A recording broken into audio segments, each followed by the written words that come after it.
Testing 1 2 3.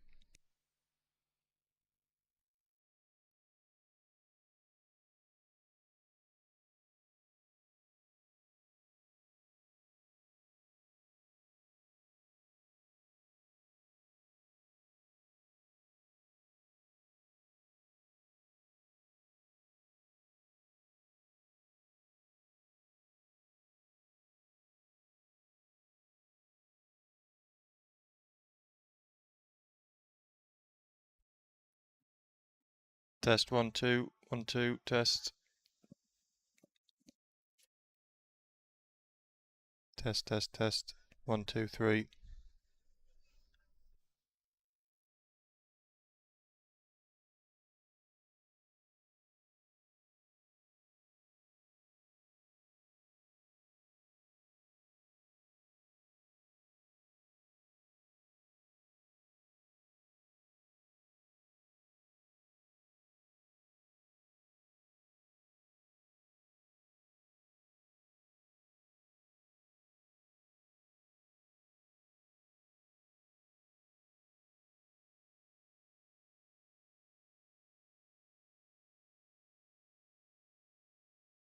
Test 1 2 3. Test 1 2 3.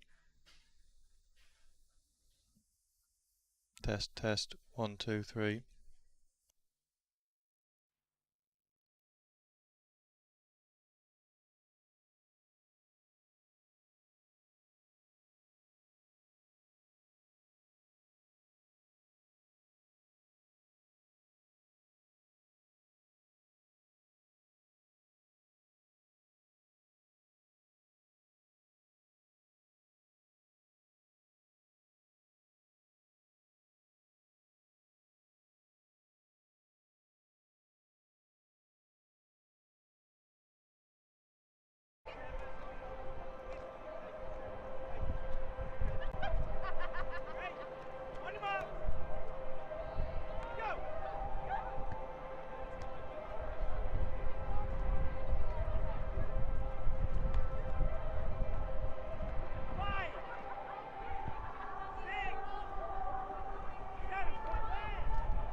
1 2 3 4. Testing stream 1 2 3 4.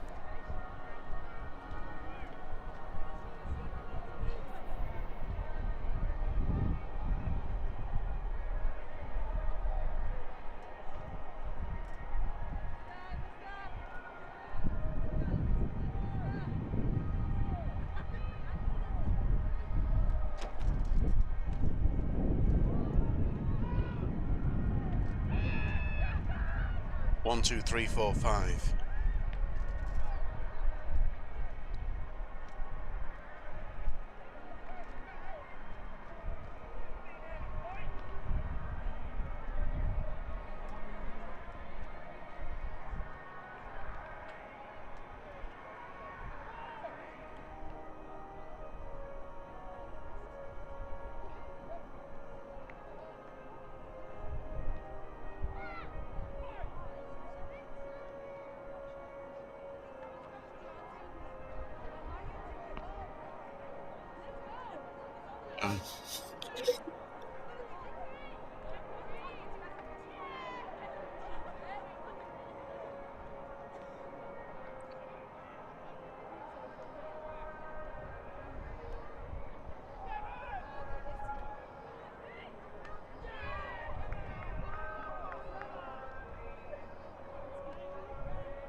Yeah, how's that?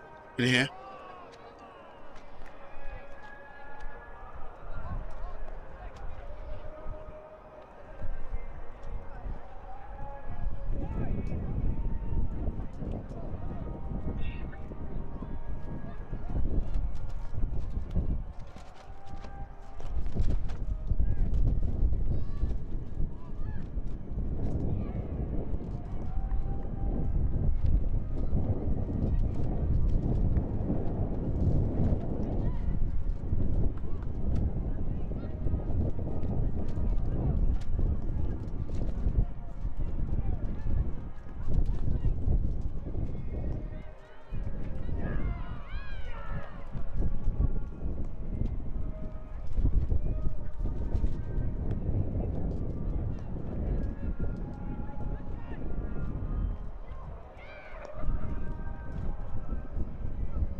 Good afternoon and a very warm welcome from the Riverside, Chester Street, where the umpires are walking out at this moment in time. Simon Widdop and Joe Ibbotson ahead of what is a top of the table clash in the Charlotte Edwards T20 Cup, and that is the Blaze, the top of the table, against the Northern Diamonds, the home side here, of course, and a point behind them on 17.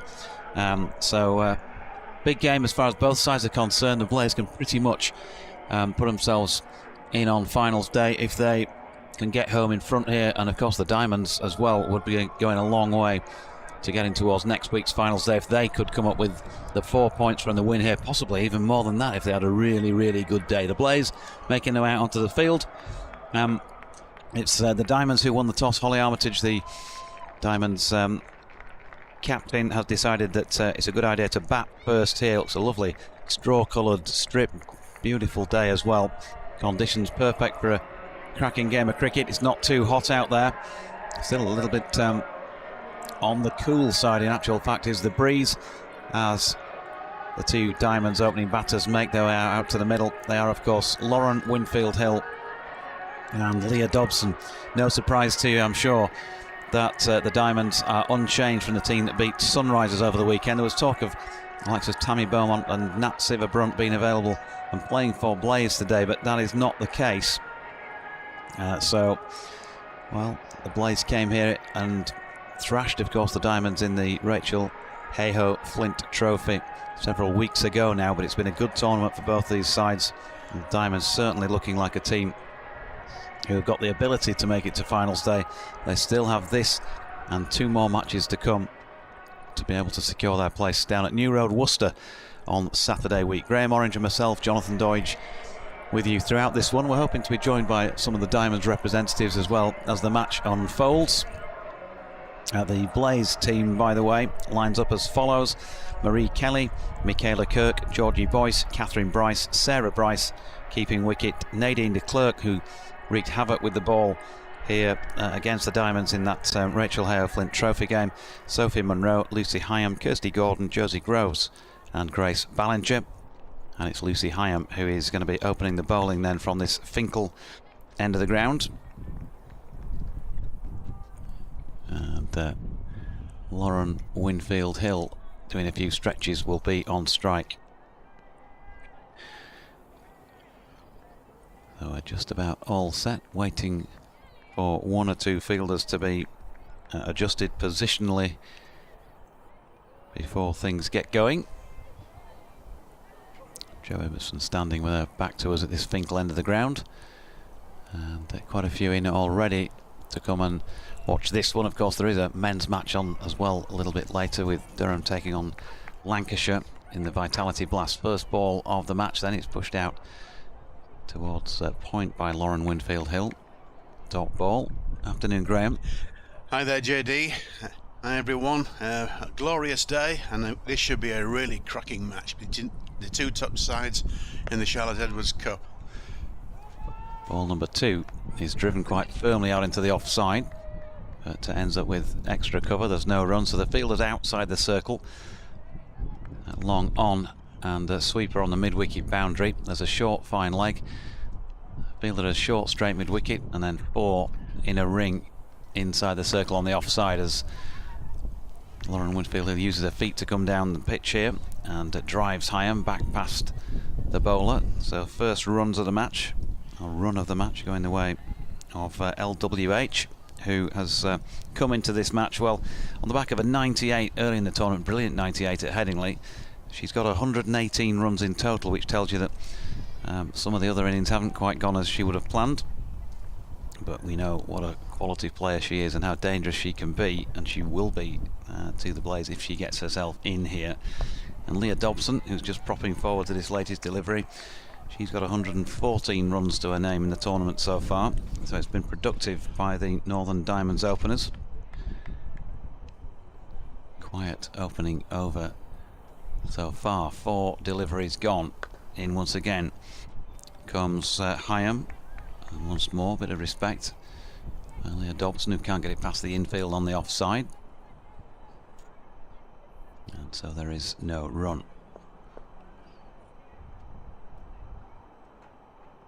And once more, Dobson just trying to sweep this one away on the leg side and misses out. So tight opening over, really good start for the Blaze this time by Lucy Hyam. She's conceded just the one off the first over. Absolutely, yeah, so a very good start by the Blaze, and a touch of frustration towards the end of that over by both Lauren Winfield-Hill and Leah Dobson, but early days yet, but it does look a cracking pitch, it really does. As you said, it's straw coloured, and it's you know, a really good pitch, and Holly Armitage won the toss and elected to bat, and it should be, as I say, an absolutely cracking day, cracking match in prospect. Two unbeaten sides, and so something has got to give today. Yep, opening the bowling then from the Lumley end of the ground is Grace Ballinger.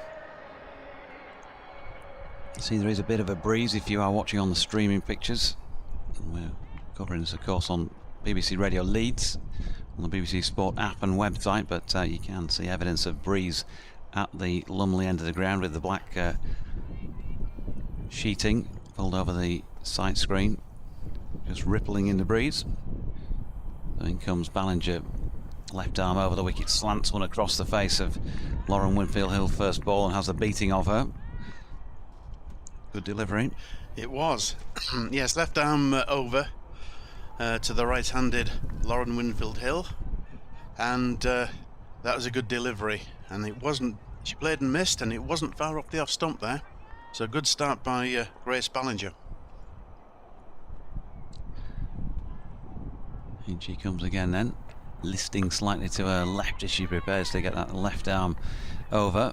Another good delivery, just maybe a little bit of shape in towards Lauren Winfield-Hill. Commentary position wise, just to give you an idea of what we can see. Well, probably 1, 2, 3, 4, 5 strips to the right of where Lauren is batting, to the offside of her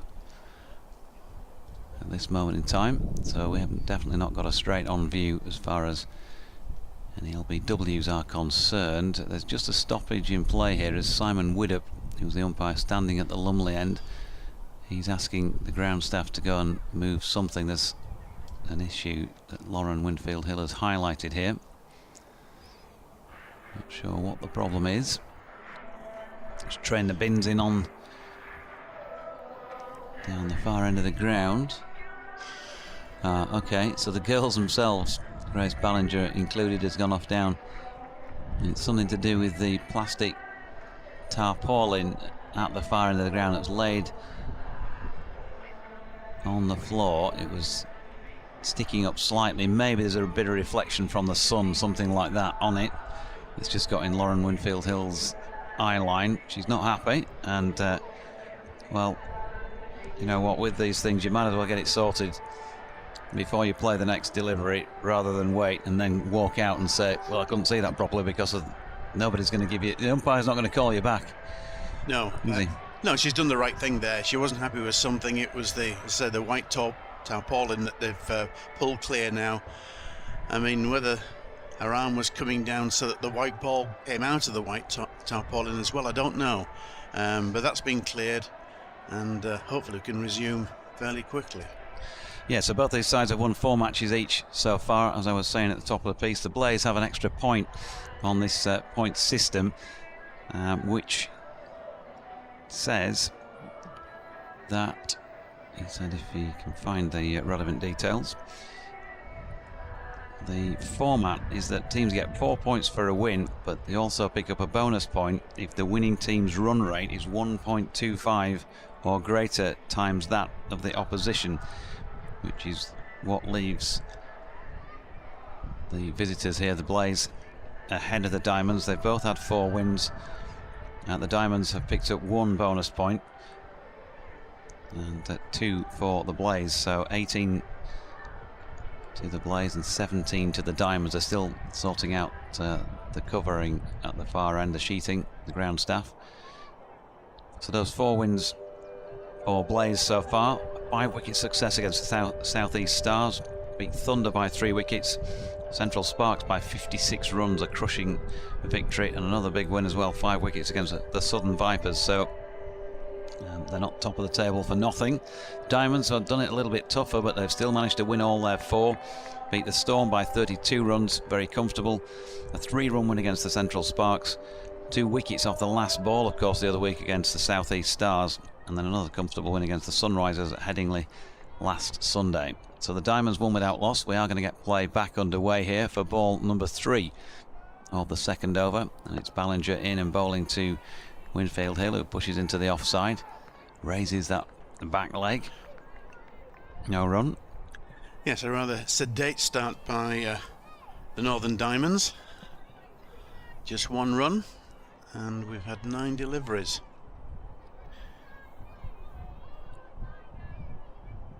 Just feeling our way around here, Winfield Hill, as Ballinger comes into bowl. One just outside off stump again, feeling a little bit of in dip on it. Gentle swing really, as the 2 players outside the circle here are at deep backward square leg. Come wideish long leg really, just round the corner if you know what I'm saying. And then another player in at mid wicket. Fairly square also. Everybody else inside the ring, 5 of them in the offside. Ballinger in again, she's gone wide of off stump and bowling to that field. She's driven by Lauren Winfield Hill up to mid off. No run. Yeah, she's trying to find a timing here, and it's not quite there yet. And 1 ball to go in this over, and can it be a maiden, which of course is extremely rare in this form of cricket. Ballinger then making her way in towards us from the Lumley end. It's wide of off stump again, offering to swing in towards Winfield Hill, who cuts that away. Can't get it past square cover, and no run. So really good start by the Blaze, and the Diamonds struggling to get the ball off the square at the moment are 1 without loss after 2 overs. Yeah, it's been a real struggle in these 2 overs for the Northern Diamonds. They just can't get it through the infield. Of course, in the first 6 overs, no more than 2 fielders permitted outside the 30-yard circle. It's been difficult for them to score runs in these 2 overs, and it's Lucy Hyam to continue. And she comes then to Leah Dobson, who is going to get herself off the mark here with a lovely sweep shot, and she picks up 4. And a good diving attempt out there by Nadine de Klerk, but she just couldn't quite reel the ball in. And nicely played by Leah Dobson, first boundary of the match. Yeah, good shot. So good start to the over this time for Northern Diamonds. A very positive stroke there. A sweep out to square on the... in front of square on the leg side for 4. Hyam in again, nicely worked off the legs this time by Dobson, and she wanted to go there, but she wasn't getting the nod from Lauren Winfield Hill. 2 fielders converging on it, and it would have been risky for Lauren. She didn't fancy risking her wicket. No, she was running to that end, wasn't she? Got 5 without loss. 3rd ball of the 3rd over. Floated up there by Hyam and turned around the corner once again by Leah Dobson, but she's struggling to get it beyond the field here. And this is why the Blaze are top of the table, keeping it tight early on. No gimmies so far. Hyam in again. She dropped this one a little shorter, and there is some room for Leah Dobson to work with there. She's got it away to long on for 1. Yes, a short ball there from Lucy Hyam, but only 1 run coming from it. And it's Winfield Hill on strike. Here comes Hyam. Floats one up this time. Lauren Winfield Hill uses her feet nicely, drills it towards mid-off. A good stop keeps them to 1. They've got to try and rotate the strike here, keep the scoreboard moving.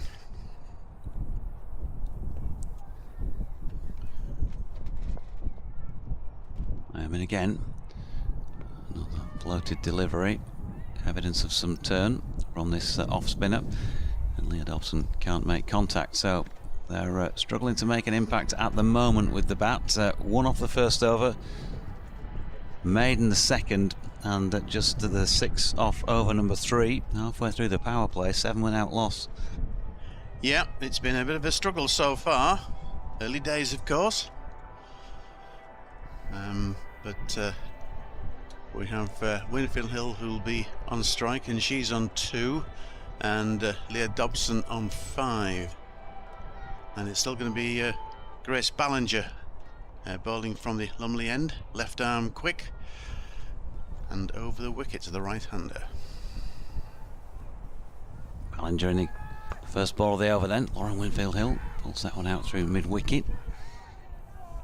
And they get through for a single. The pair of them going to be able to make an impact here, change what the Blaze bowlers are serving up, put some pressure back on them. Well, it's a situation where if you can't get the boundaries, you know, get your 1s and 2s, rotate the strike, keep the scoreboard moving if you possibly can. Here's Grace Ballinger again, once more wide of off stump, and Leah Dobson chooses not to play at this one. It's a rare leave in a T20 match. I think she was sort of half hoping, as it were, that Simon Widdop would, the umpire would give a wide, but it wasn't to be.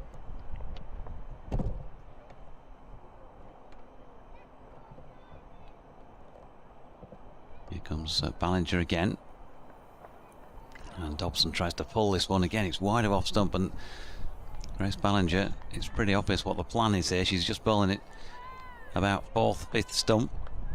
She's got the offside packed. Either hit it beyond the girls in the offside, or you're going to have to take a risk playing another sort of shot. Leah Dobson tried to play another sort of shot, a pull shot, and missed out. I think it kept it a little bit low, that delivery. 8 without loss. There she is again. And Dobson once more can't get it past the infield, drives it straight to cover. Another dot. There's been plenty of those in the match so far. Just going back through those overs, we've seen 5, 6, 14, 17 dots so far. It's the 23rd ball of the innings, and that's not a dot.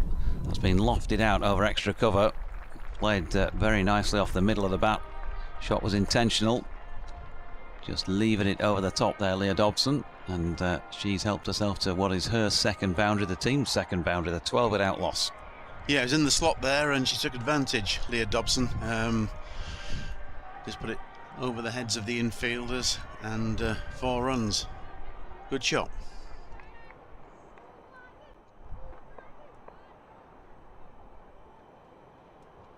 Maybe signs that the Diamonds are just starting to get going here. Here's Ballinger. This time, with respect, Leah Dobson pushes up to extra cover, and there's no run to complete that 4th over then. So going at the moment, leads to just the 3 and over. We'll need to improve considerably on that, but there's a long way to go just yet. Lauren Winfield Hill on 3, Leah Dobson on 9, 12 without loss.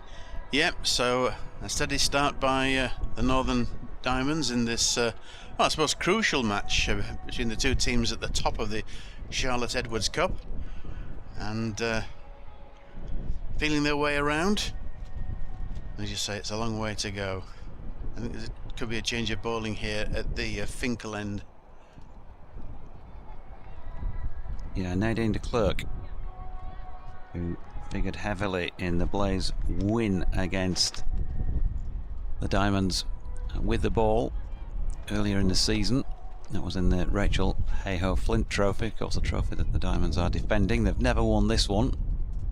Did get to the final in the first year, 2021. A few bunny hops from Nadine. They're back to us then, number 32 on that orange, bright orange flame shirt, and well, that was away down the leg side first up, so first wide of the match. The discipline from the two bowlers used prior to this one has been superb.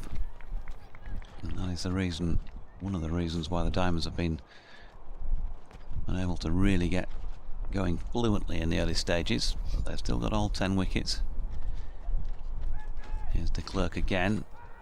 Lauren Winfield-Hill trying to just whip that medium pace delivery off her legs, but can't manage to do so.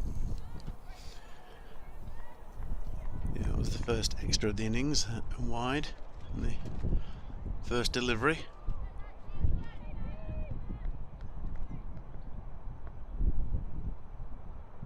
In comes de Klerk again, and that's whipped away this time over what would have been square leg. Oh dear, It's gone for 4. and that's gone for 4, and that is not the best piece of fielding you'll ever see. As out there, it was Lucy Hyam, wasn't it? Yes, yeah. it was. Yeah, I have to say, a poor piece of fielding there. The ball went straight to her, and she let it go through, and it bobbled over the boundary rope. So a bit of good fortune there for the Northern Diamonds. 17 without loss then. First boundary for Lauren Winfield-Hill. High backlift, she waits. Another delivery, which is just, there's either a bit of shape or a bit of nip on that in towards the right-hander. Not easy to completely discern from the level that we're sitting at, but you could just tell by the way Lauren played it. She was trying to work it to leg, and it ends up cannoning out into the offside. Yeah, just played slightly across the line there, didn't she?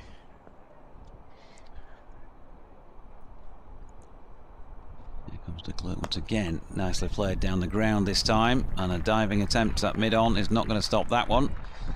And 4 to Lauren Winfield-Hill, who's now starting to go on the attack.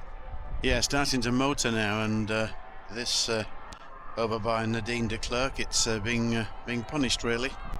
It's Georgie Boyce who couldn't get across at mid-on.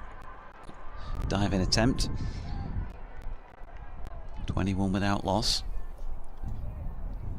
So wide .4 in this over so far. Still 2 legitimate deliveries remaining. Good Yorker comeback delivery there by Nadine de Klerk. And sensibly, Lauren Winfield-Hill just stops on that. Martin Bloomfield, good afternoon to you. Says afternoon, JD. Great week for God's Own County. Diamonds won last weekend with a wonderful Michelle from Lev Maitresse. Then her beloved Owls secured promotion. Hopefully she's made it back safely from Wembley Walkabout in time for today's match. Since then, 2 wins for the Vikings, proving the white rose blooms again, and the red rose got a severe pruning. de Klerk in, and that is an attempted pull across the line by Lauren Winfield-Hill, which she misses out on. So a bit of a mixed bag from Nadine de Klerk first up, and after 5 overs now, that's the best one yet as far as the Diamonds are concerned, because 9 came from it, and they are 21 without loss. Martin continues. Good odds, I reckon, for at least one of the Yorkshire Test triumvirate to get a century at Lords. Good luck to our Diamond Bells this afternoon. Can get in touch on @JonathanDoige on Twitter, or BBC West Yorkshire Sport @gmail.com. Claire Jenkins says it's a 25-yard circle for the women. Yes, I said 30. It's 25. Yeah. Oh, Yeah. I've not even picked up that he said 30. Yeah. Not that I don't listen to you, No. obviously. Okay.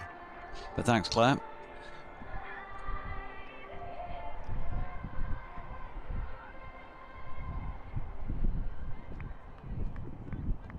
It's still Grace Ballinger, I believe, bowling from the Lumley end. Yep. And she sets off then into bowl here to Leah Dobson, who gets one wide of off stump, and she's pulled that one. I think she's tried that earlier in the piece, didn't she, and missed out, but this time she latched onto it and she's whacked it away through cow corner for 4 runs. Yeah, the Yorkshire batters are now finding their feet and really getting their timing as well. It's taken a little while, but they're getting there now. So 25 without loss. In the field, mid-on's been sent back to the boundary. That long on, and fine leg has been brought up inside the circle. Here's Ballinger again, and Leah Dobson gets underneath this one out towards mid-wicket, and she's been dropped.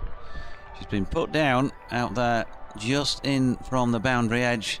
So disappointment for the Blaze, and a little bit of luck as far as the Diamonds are concerned. Catherine Bryce it was. She had a good sight of it. She was in position, but she couldn't complete the job. And so Leah Dobson dropped on 13. Yeah, a bit of very good fortune there for Leah Dobson. They should really have been out there on the boundary. So they took the single. She's on to 14, which brings Lauren Winfield Hill back on strike. 26 without loss in the final power play over. There's an appeal for LBW at this delivery. Lauren walking right across to try and play a scoop, as she's just shown us with her second attempt. Down through fine leg, but missed out. And while we've seen 1 or 2 boundaries so far, it's been a pretty tidy effort from the Blaze with the ball. Yes, a bit disappointing though not to have a wicket by now though. So 1-0, 6, 5 and 9 the individual scores off the overs so far. Ballinger in again. More evidence of swing in towards Lauren Winfield Hill. If she missed, then Ballinger would have hit there. She got it away square on the offside, and they have no run as a result. The snappers are all dotted around the ground. They are, aren't they? Yeah. Yeah, they are. The boundary's been in quite a bit here. It's a massive playing area. Then they're a little bit further encroaching onto the space than you normally see, the green space, that is. Ballinger in again, and Lauren Winfield Hill kicks the ground in disgust with herself. Be careful doing that, because there were discussions about players getting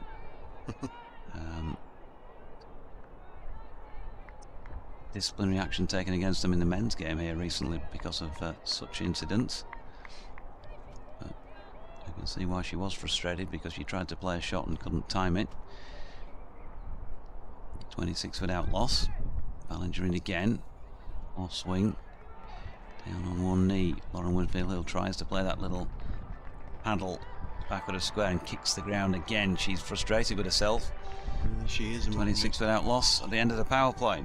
Yeah, frustration for Winfield Hill, as you couldn't get those away. That was another tidy over from Grace Ballinger.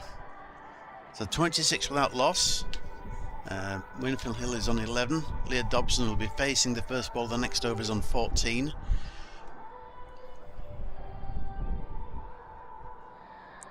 Yep, change of bowling. It is Blaze skipper Kirsty Gordon who's coming on at this Finkel end of the ground.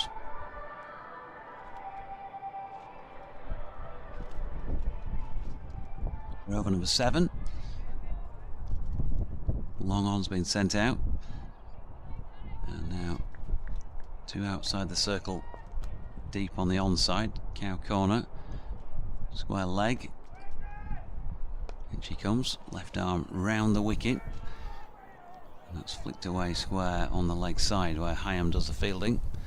Single to Leah Dobson. Just to give you an idea of the difference in the last couple of power plays then for the Diamonds. On Sunday at Headingley against Sunrisers, they were 48 for 1, having finished the power play with 16 off and over. Haven't yet got to a double figure over in this match. So 26 without loss. Fair difference. Different day, different pitch and different opposition. And I think of all those 3 things, the opposition perhaps is the key difference in how they've bowled here. Full toss this time, drilled back past the bowler by Winfield Hill for 1 run, but it's been a quiet old start. It has. Trying to still find their timing, really. That's a better time by Leah Dobson, and she's got it away back at a square leg and pinged it really. About as well as times we've seen anything in the match so far. 4 runs down to long leg. Yes, good shot and very good placement as well from Leah Dobson. She moves on to 19. So 32 without loss. And in she comes again, Kirsty Gordon, and drags that one down the leg side. Signalled by umpire Joe Ibbotson.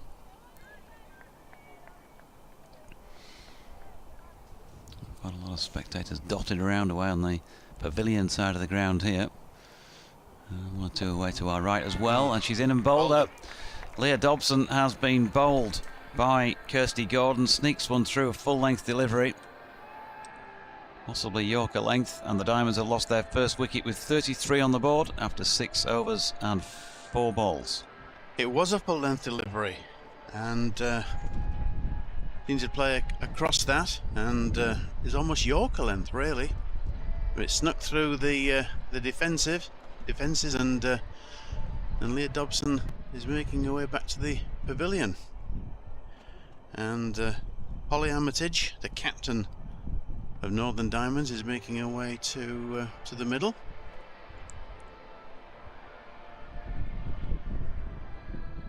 So Leah Dobson, 19 of 18 deliveries, and that included 4 fours. 33 for 1, as I say, after 6.4. So Kirsty Gordon leading the line for the Blaze with the first wicket. Yes, and it's a steady start by the Northern Diamonds. They lost their first wicket, and it's now the captain, Holly Armitage, in the middle. There's 2 balls left in this over. Holly Armitage, 191 runs she's scored in the comp so far. She's been very much the Diamonds' highest scorer. She's had 2 personal bests, passing 70 and then 80. They'd love her to make another sizable contribution like that here. Skipper against skipper. Gordon's first delivery shaping in towards Holly, who pushes that one out to the sweeper in the offside. 1 run. Glorious day. It really is, isn't it? The Union flag flapping away to our right on the top of Lumley Castle. What a sight. Not much in the way of cloud around, just that thin wispy stuff overhead. As Lauren Winfield Hill. Nice sensible push out to long off to the final ball of that over, which yielded boundaries, wickets, singles. Moved the score along from 26 to 35, but with the loss of Leah Dobson. Yep, so interesting part of the proceedings now, with the Diamonds on 35 for 1. And it's going to be Winfield Hill who'll face the bowling, and she's on 13. And there's a change of bowling at the Lumley end. Yeah, Catherine Bryce coming into the attack. Yeah, her sister is the wicketkeeper, isn't she? That is correct. Yep. And I believe they were both born in Edinburgh.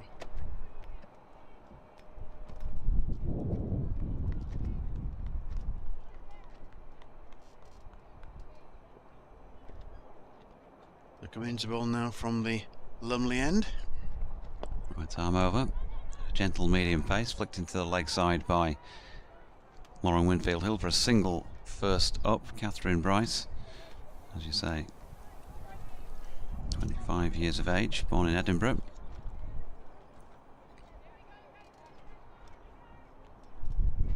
And was the ICC's Associate Women's Player of the Decade for 2011 to 2020. On the back of her performances for Scotland. 800 runs in T20 internationals and 26 wickets. Averaging 16.11 in those women's T20 internationals. Just over 4 and over. Excellent effort. Next delivery is just pushed into the offside there by Lauren Winfield Hill, but can't get it through the infield. So the pressure just starting to crank up a little bit, but these two top draw players, and the Diamonds would be better served, I think, for them hanging around a little bit themselves. There's a long way to go yet as she plays another dot into the offside. Yeah, some good tight bowling here from the Blaze. There's Bryce again. Economical run up. driven into the offside, pinged really by Holly Armitage off the middle of the bat, but couldn't get it past extra cover. They need the clerk down to field that. 36 for 1, 2 to come in the 8th. Long on has just been sent all the way. Fielder's back mid wicket and backward a square on the leg side, and backward a square is in the general direction of this one, but nowhere near being able to get them round and field. It's Holly Armitage just picks up on a stray delivery there by Catherine Bryce, just a little bit too leg stumpish, and she's whipped it away backward a square leg for a nicely placed 4. Yeah, after 4 deliveries, first 4 deliveries of this over were pretty tight, and she just let Holly Armitage off the hook there with a poor delivery down the leg side, and Holly took full advantage to score a boundary. Bryce in again. Armitage this time can't get a clean contact on it. Chops it into the deck, out towards the covers. End of the over then, so just 5 runs coming from this one as well. The Diamonds still not been able to hit boundaries with any fluency. They're picking up the odd one. They've got to 5 and over now, 40 from 8. But they're going to need more than that if they're going to challenge the team who are a point ahead of them in this Charlotte Edwards Cup table. Yes, another good over from the Blaze there. So they've not really thrown off the shackles, the Northern Diamonds, despite getting a boundary in that over. But it's Winfield Hill who's going to be on strike here. Kirsty Gordon continuing, bowling left arm over the wicket now.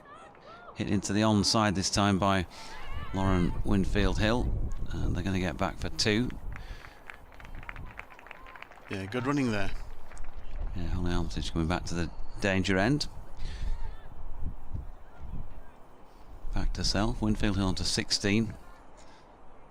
Holly on 5 at the moment. Long on and long off out to the left armour. He's driven down the ground by Winfield Hill. As far as long off, Marie Kelly with the pick up and return. 1 run. Yep, good shot for 1. Switch back to round the wicket here. Armitage just drops that squarish on the onside, but a quick dash out from the back of the stumps there by Sarah Bryce prevents them going for 1. They were thinking about it. It's hard to tell if you're getting any turn here. And then full toss this time, and nicely worked by Holly Armitage. She's got a reverse, well, paddle really, wasn't it? Just let it run off the face of the bat, and that's nicely played for 4 runs. Yeah, that was a good shot. Good T20 shot that from Armitage. Just let the ball, the pace of the ball do the work, and the timing as she just held the bat out in front. Good hand-eye coordination. 9 to the Diamond skipper. Here's Gordon again.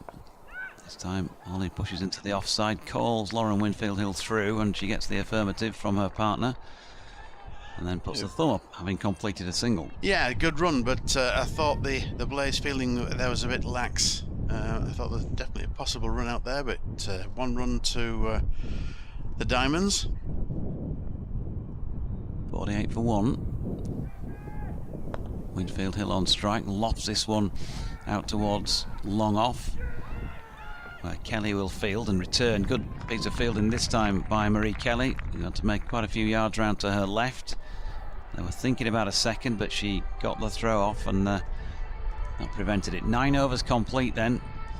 9 runs coming from it. That's more like what the Diamonds are going to need here if they're going to put on any sort of score that is going to ask some serious questions or enable the bowlers to do so. And 49 for 1 after 9. Yes, I think the next 2 or 3 overs are going to be very important for the Diamonds, because they need to get a decent score here against the Blaze, who, like the Diamonds, are unbeaten in this competition this season. They're a strong side, obviously, and but the good thing for the Diamonds is that they've only lost 1 wicket, so there's plenty of bats are still in the hutch, and they'll be hoping to to accelerate the scoring from now on.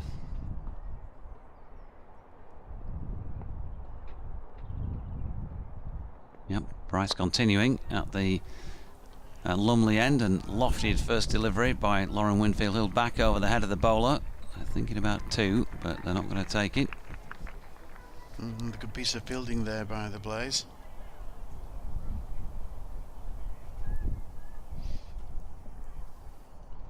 That's 50 up, 50 for 1 for the Diamonds. In 9.1. Now driving this next Bryce delivery. Catherine Bryce keeping it in the channel and full. Holly Armitage, who's such a dangerous player when she gets going. Well, she's got 10 off 10, so it's a pretty good start. But the Diamonds would love to see her really get going. And this one, a little bit of room wide of off stump. She struck it firmly, but a good piece of fielding out there by de Klerk at extra cover. Keeps them rooted to the spot, the pair of them. 19 off 28 for Lauren Winfield Hill. Tells you everything about her struggles to time it, and we've seen her frustration at that. So 1 dot dot, another tight over here. Catherine Bryce for the Blaze, and this one wide of off stump and almost cannoned onto her stumps, an inside edge by Holly Armitage, but she's going to have that bit of essential look that you sometimes need on your side as a batter. Sneaks past Sarah Bryce and she picks up 4. Yes, rather fortunate boundary there for Holly Armitage. But they all count, they're all 4 in the book, aren't they? And Yorkshire desperately need them now. 54 for 1. Northern Diamonds, Yorkshire. Northern Diamonds, team. Yes, indeed. Here's Bryce, and that's driven into the offside. De Klerk doing the fielding, and she was onto it quickly, but also Holly Armitage was straight off the mark and made it in at the non-striking end. So she's on to 15 now. He's catching Lauren Winfield Hill fast. Yeah, that's the art of running. Go straight away, both of them, and although it went straight to the fielder was under pressure, and they got their reward. They got 1 run for that. Bryce in again. Winfield Hill over the top of Bryce. Another missed dive coming round from mid-off as well, but they're only going to get the 1. Good covering from long on. So 1 dot dot 412. The analysis off that over, so 8 runs coming from it. 57 for 1 at the halfway stage. Just has a feeling at the moment, and I know both sides haven't batted ground, but that feels like shorter than they would have wanted at this stage of the match when they won the toss and decided to bat first. Yes, indeed, JD, and they'd have wanted more than this. But there's still 60 balls to go, and plenty of time left. But the good thing for the Northern Diamonds is that they've only lost 1 wicket. So they will have license now to really up the ante and up the scoring rate. Yeah, there is that, and there'll be somebody who can come in and time it, but the other thing about having wickets in the 10th, there are only 10 overs left. If it's that difficult out there to get the ball away, and somebody's got to come in and start as well, that's going to chew up a few more balls. So, yeah, despite the fact that they've got those 9 wickets in the 10th, there's a bit of pressure out there to up the ante. Lucy Hyam is coming back into the attack. She bowled so well in overs 1 and 3 from this Finkel end that she's got another go from here. Bowling her off spin, and that has been chipped into the onside by Lauren Winfield Hill. First up for 1 run. She's just asking for another bat. Maybe that's what it is. Possibly. 21 off 29 for her, 58 for 1. Changing the field. With an outrider been dispatched into the covers. Long on is all the way out. Long off isn't. Only 4 outside the circle, of course, after the power play in the women's game. As Holly Armitage works a single out to one of those sweepers on the leg side. There's a cow corner and a deep backward square. Changing the field again, so when Winfield Hill is on strike, long off goes out, And the cover fielder comes up inside the circle. She's down and sweeping this one nicely. Exemplary sweep shot along the deck all the way, 1 run. Yeah, picked the fielder out there, but got 1 run. They're keeping the scoreboard ticking over now, and they've reached 60 for 1. And this one bowled a little bit quicker by Hyam and banged a bit more into the pitch. Same result, another single by Armitage out to Cow Corner. A few more spectators making their way in as this one goes on. Hyam in again, and this time it's been lofted out towards long on. And there's a chase around the boundary edge. And pick up and return throw there was by Michaela Kirk. Yeah, good piece of just the one. Yep. Really could do with trying to turn some of these ones into twos with these longer shots down the ground. Haven't been able to really do that much so far. 61 for 1, 5 successive singles. Hyam in again. Hammered down the ground to long off this time where Marie Kelly fields. And they get through for another single. So 6 from the over. 62 for 1 after 11. Yep, a single of every delivery of that over from Lucy Hyam. And the Yorkshire finding it hard to penetrate this field. One thing we have seen is that once the ball does get past the fielders, the outfield is pretty quick. 62 for 1, and they'll be wanting. That's strange. Well, I said 57 for 1 at the end of the previous over, and they got 1 a ball off that over. So the shot was 63. 63. I've just checked back on other scorecards, and they had it 57 for 1 at the end of the previous over as well.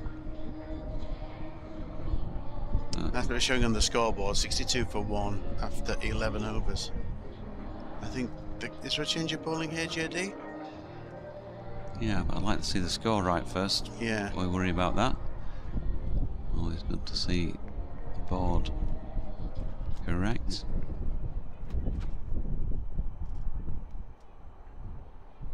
And they'd shown 6 successive singles themselves on the board. They've gone to 62 and have held it at that. This one flicked into the leg side by Holly Armitage. 2 fielders converge on it, a deep backward square leg. They're back for a second. They have managed to turn that one into a 2. It is Nadine de Klerk who's back into the attack at the Lumley end. She previously bowled at this Finkel end. Yeah, it's gone to 64 for 1 with those 2 runs. And she comes again. It's a full length delivery. Armitage has to be content with pushing that to mid off. No run.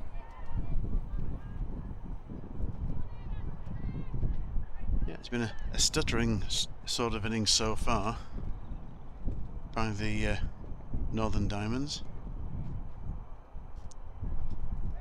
There's de Klerk again. And once more. Armitage can't get it way past mid off. Another good delivery by de Klerk. He's around about off stump.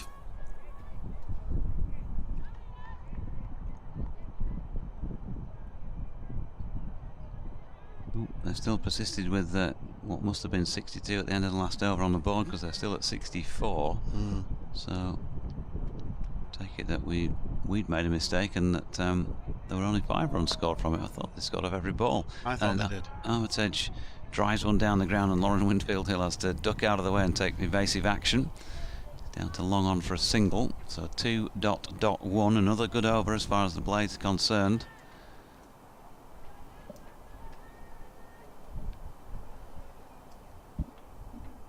On the board.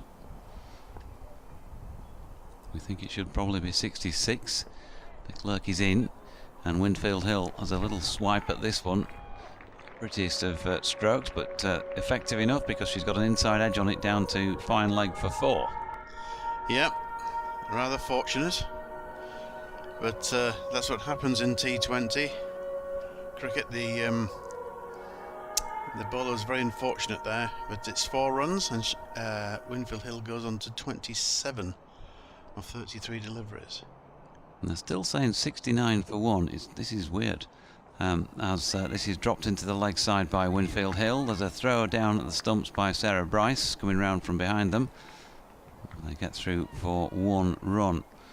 So 8 off that 12th over, which the board says is 70 for 1. Now, apart from our calculations and what we saw on the board in the previous over, ESPN Cricket Info with their scorecard also went 6 singles in the over, and they went from 57 to 62 as well. So no, somebody can't add up.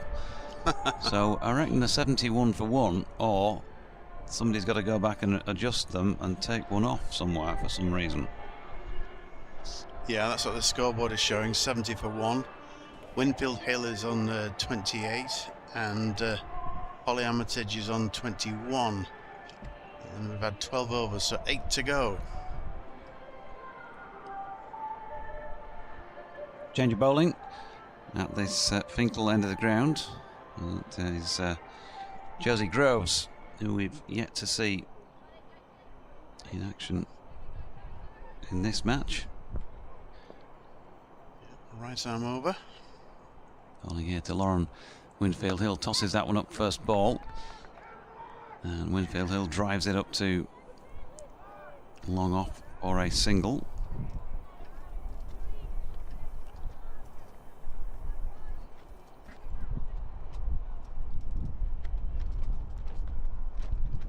Yes. The point has come in now. Here's Groves again, driven down the ground, this time to long on for another single. 18 years of age, Josie Groves, born in Milton Keynes.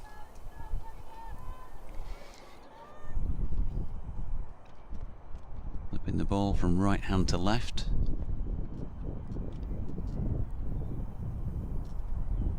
And she comes again. That one is once more lobbed up there and locked it out into the offside by Lauren Winfield Hill, and she's got it wide of long off for a boundary. Yeah, it's exactly where she wanted to place it, and that was a really good attacking shot there off the leg spinner.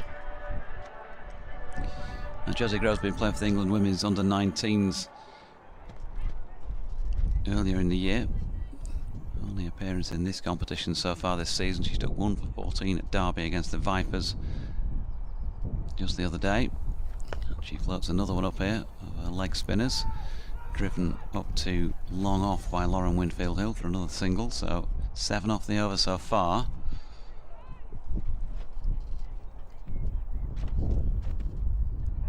Yeah, we're hoping to get at least 1 boundary from these remaining 2 balls of the over. Groves again. Armitage opens up the onside and pulls this one along the deck to mid-wicket. Another single. 1 to come. Well, the boundary will be very handy at this point. Yeah, it 78 for 1.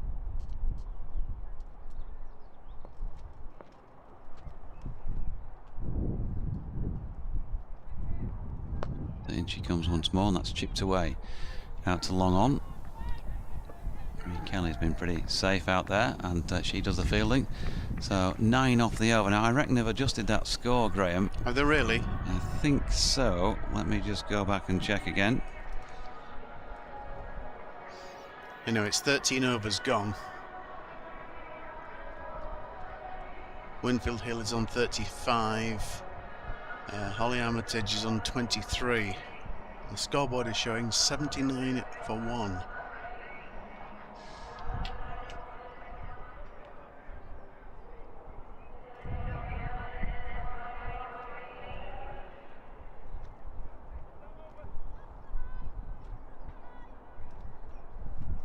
Adjustment being made to the field again. That square on the leg side has been moved squarer.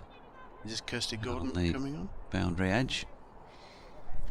And also short fine leg being moved up to straight mid wicket. Short third is being moved round to short fine. There's a cow corner out on the boundary. Long on and long off have gone as well. And yeah, it is Kirsty Gordon. Left arm over the wicket. She Previously bowled, of course, from this end, the Finkel end. At the Lumley end now. First delivery driven to de Klerk in their extra cover. No run. And she comes again, more drifting towards the right-hander. It's full. And it's driven up to long on by Winfield Hill. She's got a single to her name for it. 36 off 40. Yeah, she's proving to be the anchor, isn't she? Reached 80 for 1. Round the wicket now for Gordon, and Holly Armitage has got this out into the onside and has been caught by the fielder coming round from Cow Corner, and that, I think, was a bit of pressure mounting, because they're certainly going to struggle to defend a total of around about 120 to 130 against the top of the table side, and Holly Armitage took a risk and it didn't pay off. So she's gone. 23 off 22, and the Diamonds are 80 for 2. Yes, caught on the boundary there, and the mid-wicket boundary. Fairly comfortable catch. And so the skipper of Northern Diamonds walks off, and Stir Callis comes out to the middle to join Lauren Winfield Hill. The second wicket partnership was worth 47. So they have got to put a couple of useful partnerships together, and teams at all these levels talk about batting in partnerships, but the issue has been that they've been unable to bat in partnerships at a more appreciable scoring rate. Now, when the Diamonds bowl, and I think there's a general acceptance that their strength is in their bowling, who knows, it may make it very, very difficult for the Blaze to rub these off anyway. But at this moment in time, you look at the board and think the way that the modern game of T20 cricket's played, short of 6 and over, is a tough one to defend. Callis off the mark first up, a little flick round the corner. Yes, I see that Northern Diamonds beat Central Sparks by 3 runs when they were all out for 135.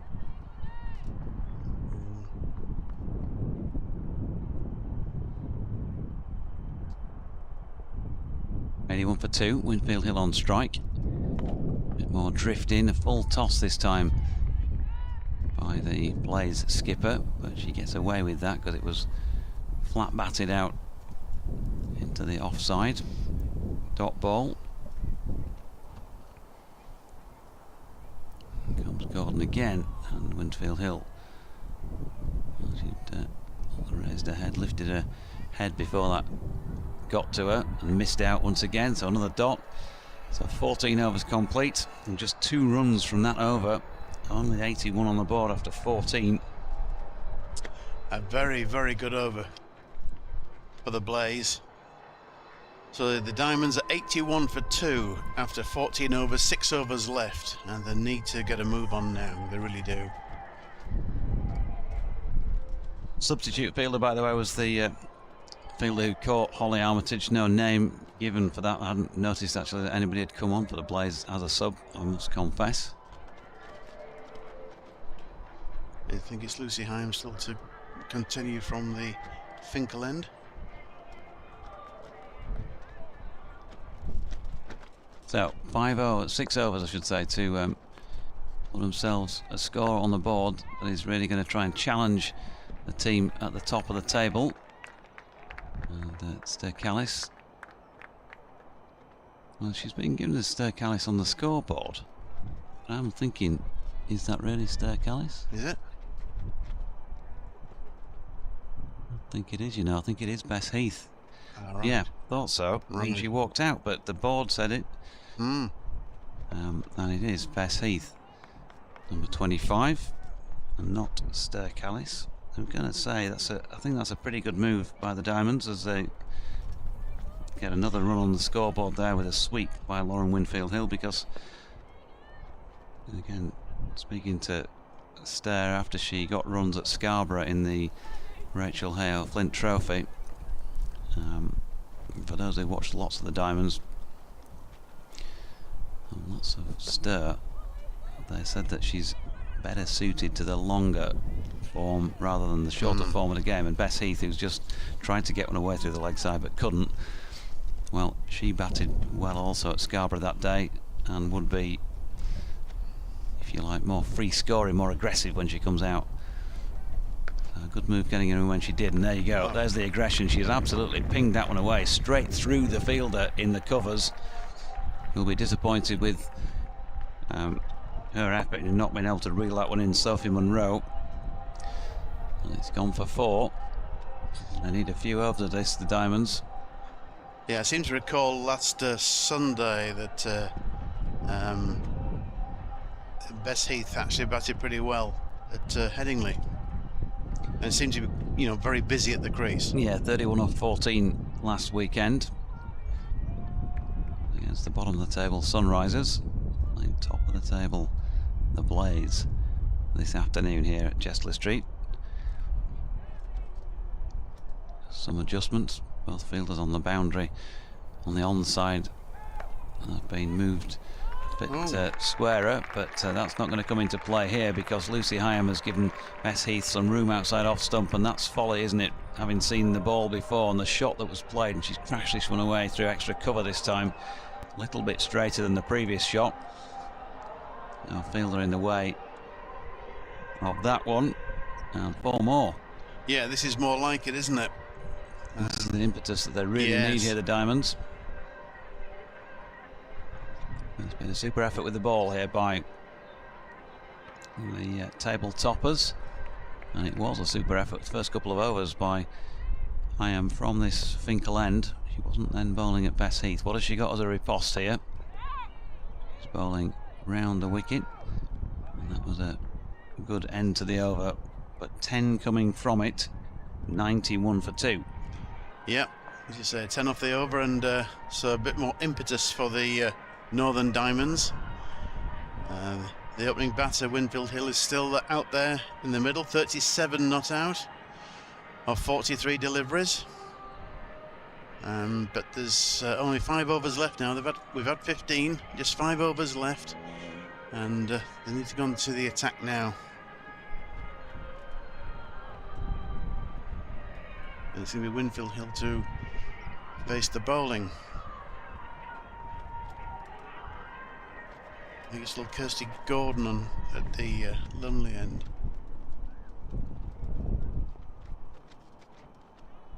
Over number 16 then. Straight delivery.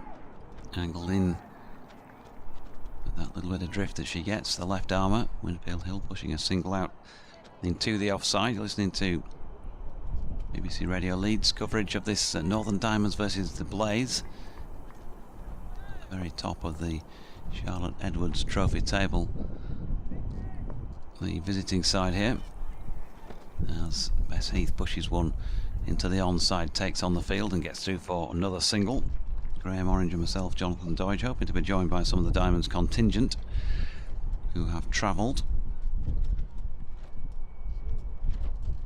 No show just as yet. England, by the way, 487 for 2 in the Test match, as Lauren Winfield Hill gets one away square on the offside, and they get through for a single. 488 for 2, a 316 run lead. Absolute carnage by the looks of things at Lord's. Ollie Pope 195 not out, Ben Duckett made 182, Joe Root's 39 not out, and in here she comes once again, and that's a lovely reverse scoop over the top really. It was hit aerially, a couple of bounces, and 4 runs, 4 again to Bess Heath. Yeah, very good shot. A typical T20 shot, and it was a reverse scoop. That's the best way of describing it really.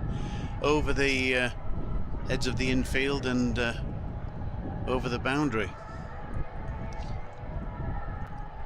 Lauren Winfield Hill just giving Bess Heath a piece of advice or two. Bess, of course, will be keeping wicket rather than Lauren. She has done throughout this tournament. Bam, as the girls call her. Count, I think, of her initials. B-A-M Heath. She's flicked this one out towards mid-wicket. And picks up another single. Certainly a bundle of energy out there, there's no doubt about that. Yeah, very busy, isn't she? That's exactly what the Northern Diamonds require. So 8 off the over so far. Still 1 ball remaining.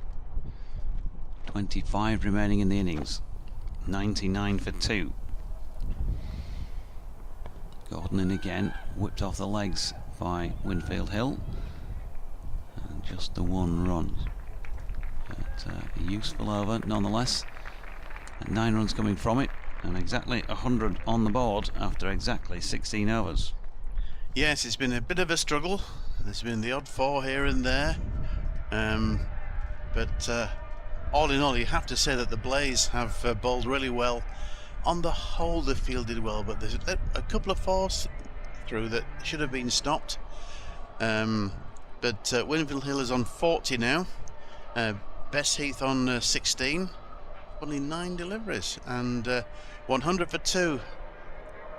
The Northern Diamonds. 4 overs to go. They'll be wanting to really motor now, the Diamonds, and it's going to be Winfield Hill who'll be on strike. Yep, and Sophie Munro coming into the attack for the Blaze. Yeah, it's her first over, isn't it? Yep, she's joining in for over number 17.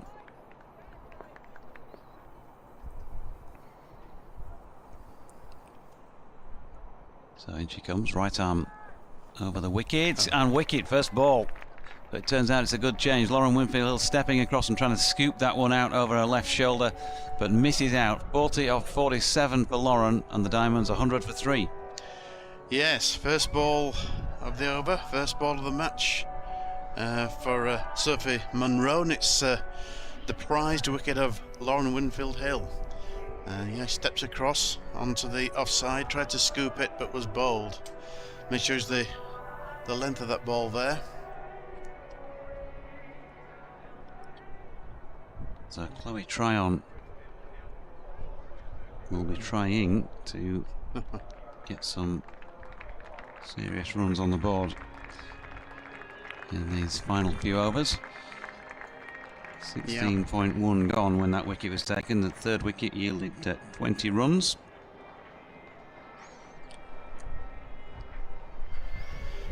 Yes, Winfield Hill just very slowly walks back to the changing room.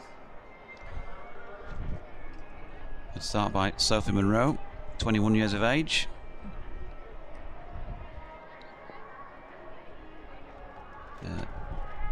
For London Spirit in the 100. Trent Rockets as well. Got in the comp so far. Well, she's had runs and wickets. 24 and 12 not out versus Storm and Vipers respectively, and 2 for 26. In fact, my apologies, the match against the Storm was in the RHF. Wide ball signalled for this next delivery there by Joe Ibbotson. Another 1 on the total. She had 2 for 26 in her only previous match in the comp, which was the other day against the Vipers. Plus 12 not out down at Derby. 101 for 3. And in she comes. And that is up there in the slot and driven by Chloe Tryon, but can't get it through past extra cover. Top ball. Yes, according to the Cricketers Who's Who 2023, Sophie Munro was born in Lincoln, but she says that I am part English, part Australian, part Pakistani and part Scottish. And she's part way through and over here as well, and she's been driven down the ground. She'd actually got her hand to that but couldn't reel it in, so Chloe Tryon gets off the mark with a single. Yeah, I think Bess Heath have got to take command here. She's now on strike, 16 off 9 deliveries, and only 3.5 overs left in this innings. Here's Munro. Heath works it into the gap on the leg side. They're going to think about a second here. No. Just a stride behind in thinking about that. Or in trying to take it, I should say. They were thinking about it. So wicket wide .11 in the over so far. 2 legitimate deliveries left, 103 for 3. They've scored just the 3 runs in this 17th over, the Diamonds. And they have Chloe Tryon, South African star, on strike, and she just steps away at the last moment because a steward with his yellow fluorescent tabard has just caused play to be stopped, and he's getting jeered at by 1 or 2 people away up to our left. Of course, it is a total and utter no-no in cricket, whether you're at your local club, down the park, or playing professionally, and one of the stewards has just caused play to be stopped. Usually treated with utter derision. Fine leg's just been dropped out and long off's been brought up inside the circle. Here's Munro, banged it in short, and that's pulled by Heath. She's got a good contact on it, but unfortunately for her, it was straight out into the deep by Nadine de Klerk did the fielding, and they only got the 1. It was not Heath, it was a Tryon, my apologies.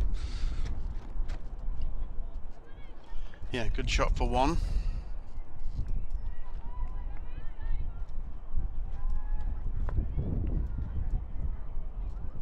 Final ball of the 17th then. Crowd be calmed at the moment, and she's lobbed this one and up, and Heath has got a good contact on it out towards long on. Not quite good enough to reach the boundary though. They've got back for 2, and that will complete over number 17 with 6 runs having come from it, including that wide 106 for the loss of 3 wickets. Yeah, I have to say that the skipper of the Blaze, Kirsty Gordon, has set her field really well during this innings. And the Northern Diamonds have found it very hard to penetrate this field. And it's going to be just 3 overs left now. 106 for 3. And I would suggest, JD, they need a lot more than this. Yeah, the 2 bowlers who have completed so far, Lucy Hyam, 4 overs, no maidens, none for 23. Very tidy early doors, and didn't really let it slip too much. And 4 overs, no maidens, 2 for 29 for skipper Kirsty Gordon. Excellent effort from the pair of them. Those are 2 big reasons why the Diamonds have struggled to get just above 1 a ball here. And it is de Klerk who's back on at the Lumley end of the ground, and she's just been pushed through the onside there by Chloe Tryon. I say pushed, she probably really looked like she was trying to whack it away through cow corner. Didn't get the best of contacts on it. She's picked up a couple. Callis just down to our left. She's going through a few warm-up routines in case called upon in these closing deliveries.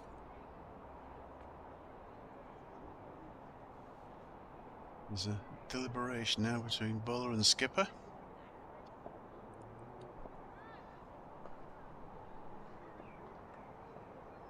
.108 for 3. Full toss. Smashed away towards long off by Chloe Tryon, and it's going to go for 4. Bounces and the fielder takes it over with her. It's waiting in case of any other signal there, but nothing else, so just the 4. Yeah. Yes, unfortunately. It was relatively high, wasn't it? Yeah, it was. Unfortunate for the fielder there, but it's gone for 4. Exactly what the Diamonds needed.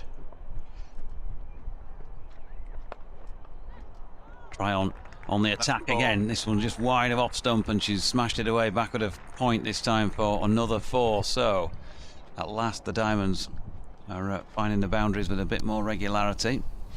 10 off the first 3. Yeah, good shot. And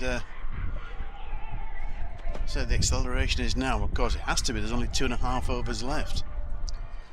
So 116 for 3. Run rate is up to 6.6 all of a sudden. Long on and long off are out. Sweeper out on the cover boundary. Cow corner out all the way.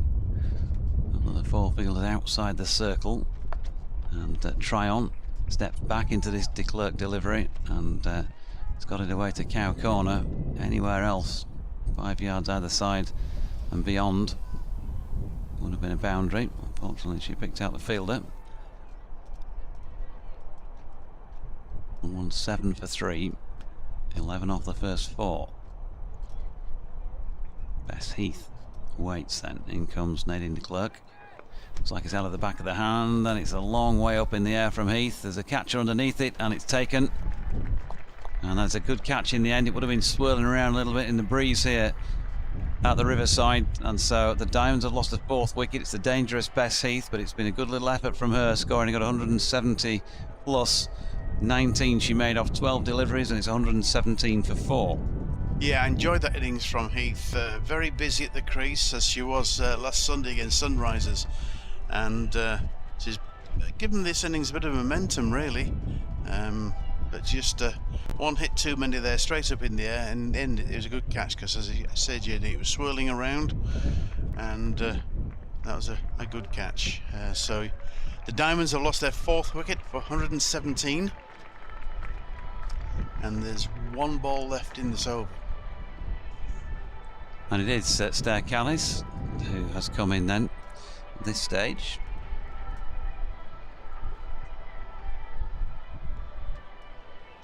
At number 6, 22 on her back.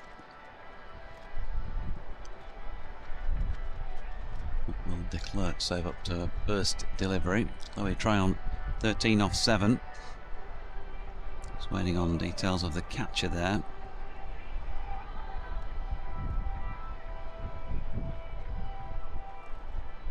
Not yet given. It's Callis to face. Right-handed Stair Callis. In comes de Klerk, full toss. Again, over stump height, and she's gone. Out. She's gone first ball. She's hit it straight to the field. The same fielder who took the catch, and she's hit direct. So brilliant piece of fielding. And Stair Callis didn't have the legs to get down the other end before the ball did, and they've lost a 5th.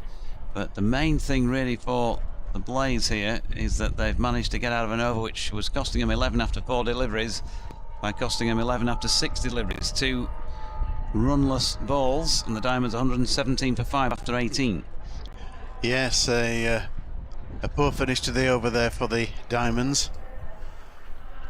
A catch and a run out, and just 2 overs left now in this Diamonds innings. 117 for 5.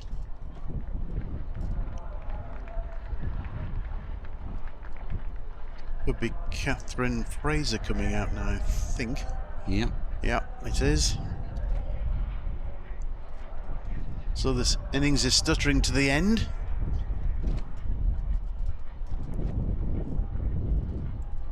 If they can get up to, 130, that's something for the bowlers to bowl at. And as I say, that they've actually they were 135 all out against Central Sparks, and still won by 3 runs in that match at Edgbaston. So they'll be hoping for a similar result.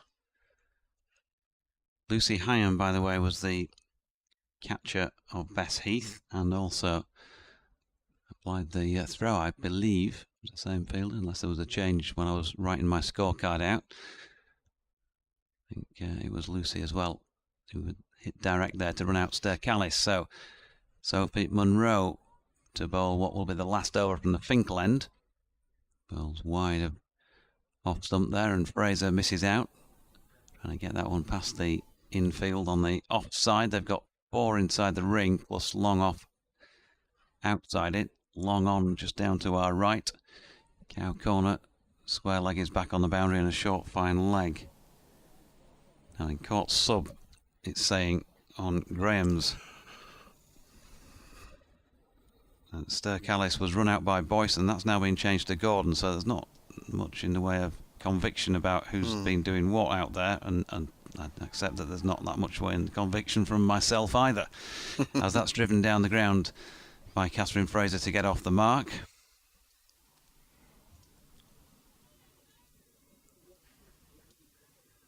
So 118 for the loss of 5 wickets then. Dot 1 in this over, just 10 balls remaining. Chloe Tryon on strike Monroe in, floats one up. Tryon gets it away square on the leg side. They're going to take just a jogged one.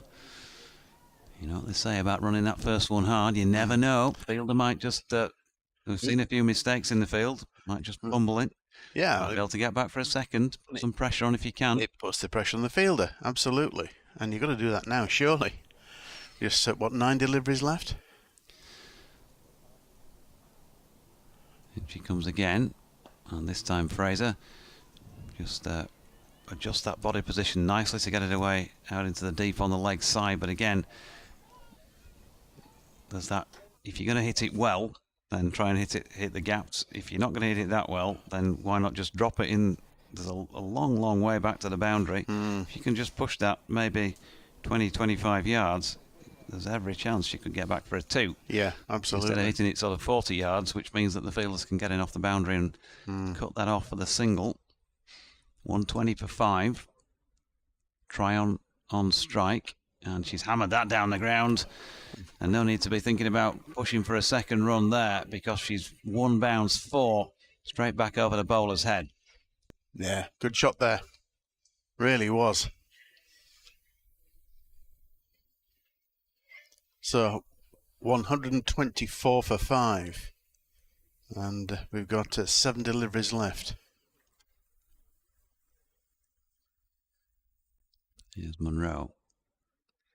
Pushing off, coming again, right arm over. Tryon advances down the pitch and then ends up pulling that one round backward of square. They are going to take on the field for 2, and that's exactly what I was saying there. She ran the first one this time. Both fielders who were converging on it had a fair way to go, and she took on the challenge and got back. So 9 off that penultimate over, 126 for 5. Yeah, just the 1 over left now. And Chloe Tryon is on 15. And Catherine Fraser is on 7.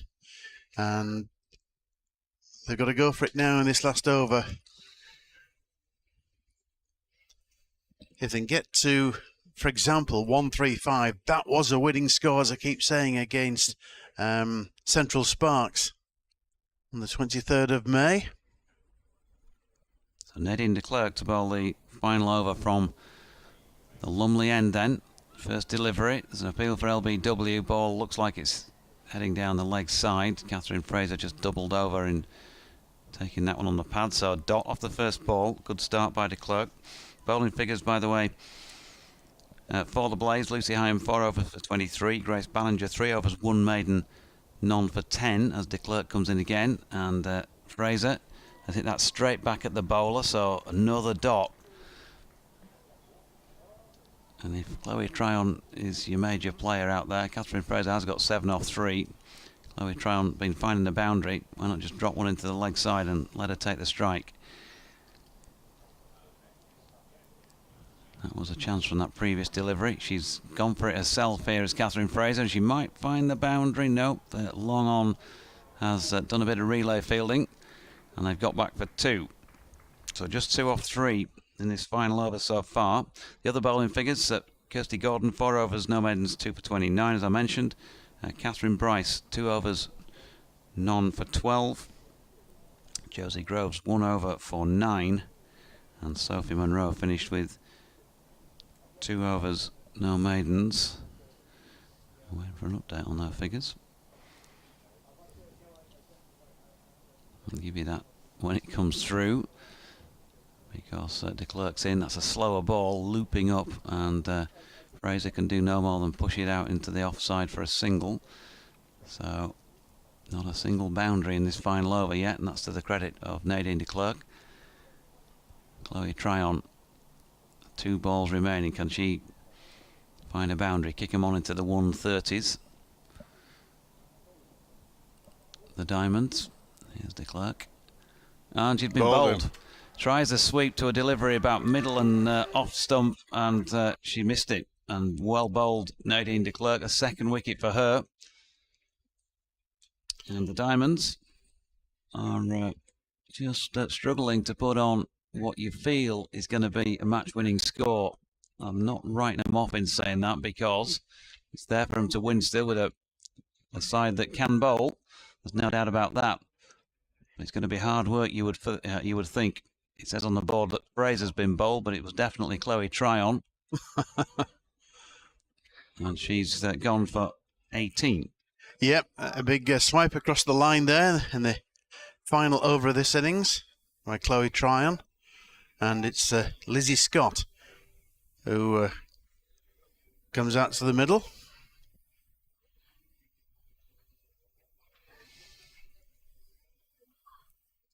Yeah, Chloe Tryon.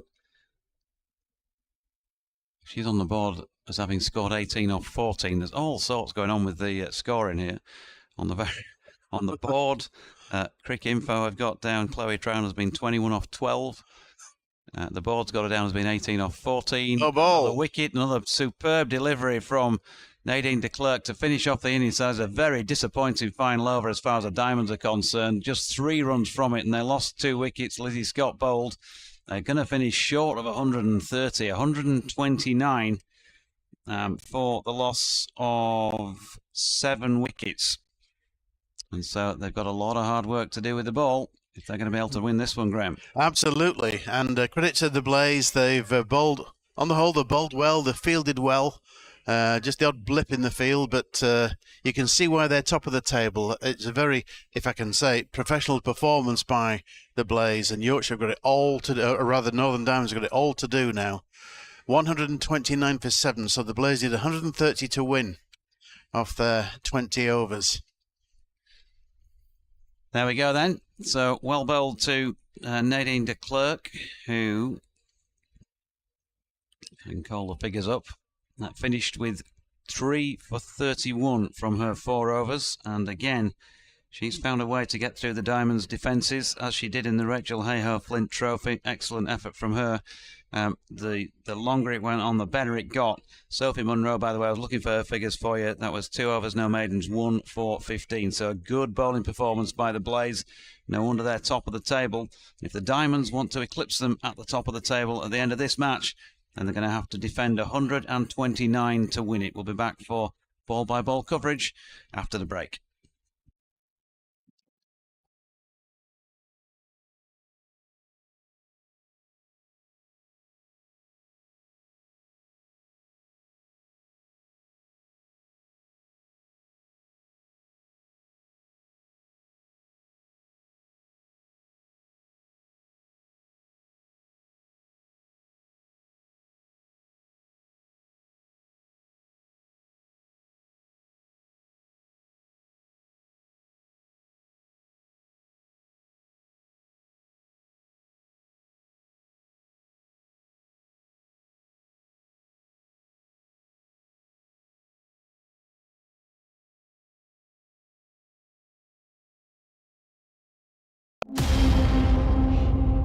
With the dawn of a new era on the horizon, it's time to awaken the sleeping lion.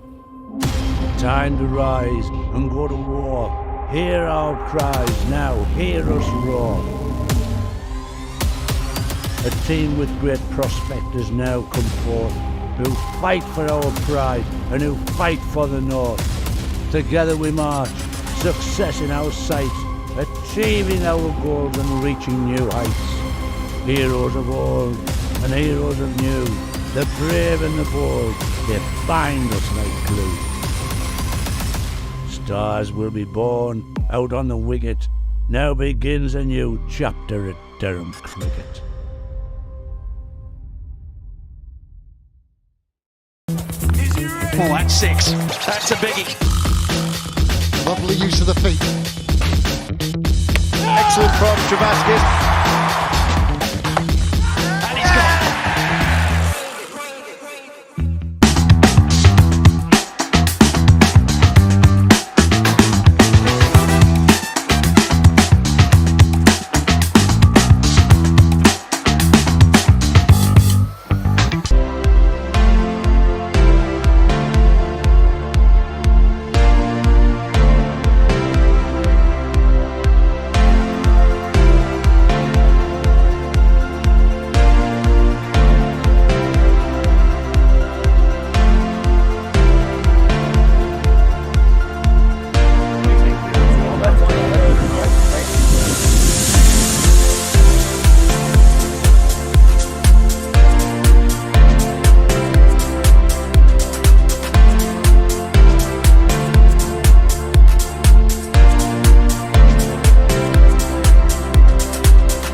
We rose from the dust of the coalfields. A dream of bringing professional cricket. 30 years later, we stand together. With many successes on and off the field.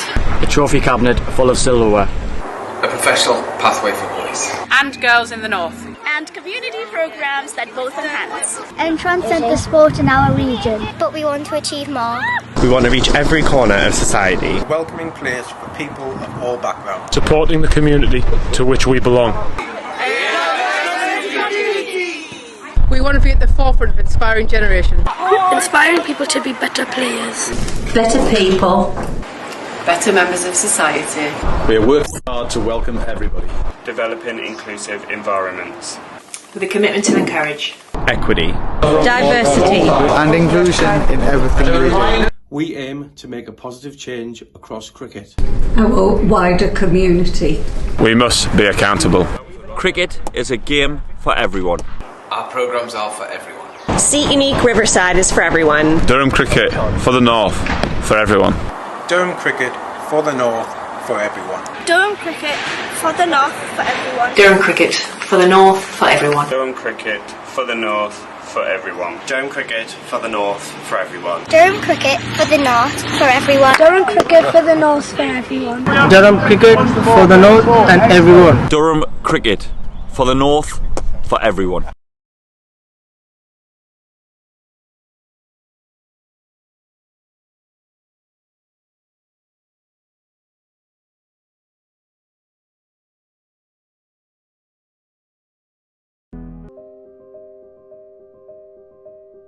We've always been good at designing niche products for consumers. So our thinking was, if we can use the same design skills on products which have got more volume, we'll be more successful. The big issue was the plan to do it. We set a figure of a capacity to make 250,000 pieces a year. That's an ambitious target, that's our figure. So we then worked with the machinery designers to make the washing machines. Number one in this product, it's got to be reliable. A washing machine has a lot of hard work to do, and it's a very important part of most households. So reliability was a big issue.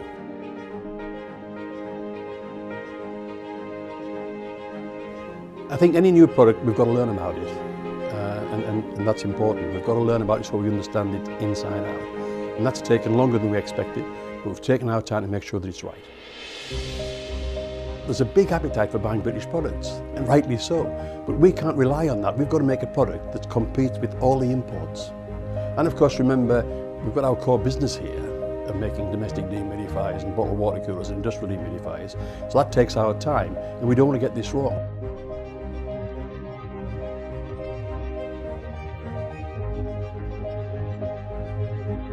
We've done 120,000 hours of testing washing machines here to make sure that it's absolutely reliable and does the job.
So try on with a slow left armers. First delivery is pushed out to Holly Armitage at extra cover, and there is no run. Reminder, Diamonds make it 129 for 7.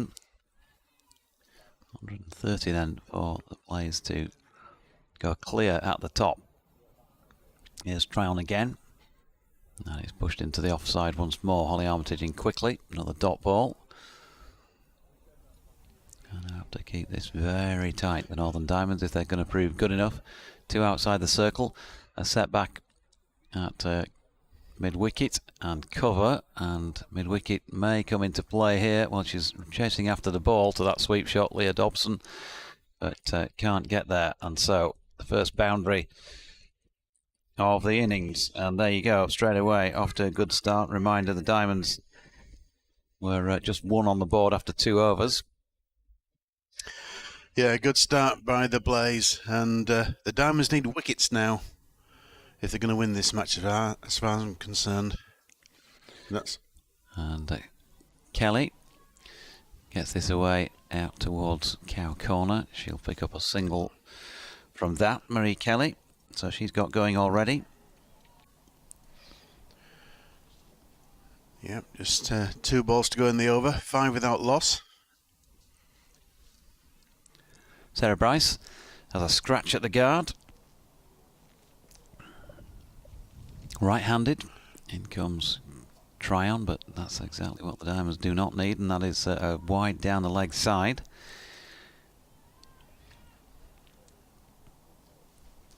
So 6 on the board already. In comes Tryon. Nicely stepped back and punched through the offside there by Sarah Bryce. There's a fumble out in the outfield as well, and they're going to get back for a second here. Abby Glenn, the culprit on this occasion. And that's what I was talking about when the Diamonds were batting, running that first one hard, putting a bit of pressure on, as the Blaze girls did on this occasion. Pushed out into the offside final ball of the over by Sarah Bryce. So she's on 2. Marie Kelly on 5. And a really good start for the tabletop inside there. 8 without loss. She's more than the Diamonds had after 3 complete overs. Well, that says it all, doesn't it? As I said during that over, I think the only way that Northern Diamonds can really win this match is by taking all 10 wickets. That's a big ask, but to keep the Blaze down to less than 129 in the 20 overs is a massive task, especially when they've conceded 8 of the first over. But anyway, it's Lizzie Scott who's going to be bowling from the Lumley end. Yeah, Lizzie Scott. She's had a good tournament so far. Taken wickets throughout. She's had 5 wickets in it. Chipped away in each match. Northumbrian, of course, as well. First delivery driven back down the pitch, unfortunately for Diamonds. The Diamonds' cause, she couldn't get a little fingertip on that. And there's no run, just driven straight back at the stumps. If it was with the stumps, it would have been driven 4 there. So Diamonds are rather fortunate there. Here she comes again. Lizzie Scott, she's banged that one in halfway down the pitch and stepping away. Kelly misses out with a flailing attempt at a cut shot. Deep backward square leg and a fine leg of the 2 fielders out. Katie Levick just down to our left. A fine leg. Leading wicket taker in the comp for the Diamonds. And she's going to get a little bit lucky here is Marie Kelly. Need a bit of that on your side as an opening batter, and Lizzie Scott's delivery. Well, she certainly wasn't playing to chip that through first slip for 4, and that's where it went. Yep, very fortunate there. So really good start for the visiting side. They could have had Tammy Beaumont, for example, playing in this one, but haven't. They're missing out on certainly some quality firepower. Still looking the dominant side at the moment. Lizzie Scott in again. That's punched back up the pitch to her in a follow through. Dot ball.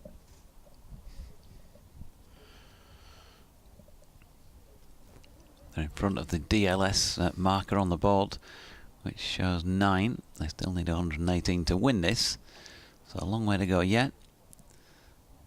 The Diamond's got to work really hard. Here's Scott again, and Kelly drops this into the leg side. Can't get through for a single. Chloe Tryon doing the fielding. Yep, they've nothing to lose. 2 teams unbeaten this season in the Charlotte Edwards Cup, and they've just got to go right to the end here, Northern Diamonds, and see what they can do. Just fight all the way. Here comes Scott again. It's a Yorker length delivery. Would have missed leg stump. Kelly got something on it, then it missed off stump. End of the over then, 2 complete. 12 without loss, so better from the Diamonds with just the 4 runs coming from it. Seen one of the Durham male players making his way across in front of us out towards the nets. Durham, of course, playing Lancashire a little bit later on. 6:30 start tonight. Still a good couple of hours or so away from that.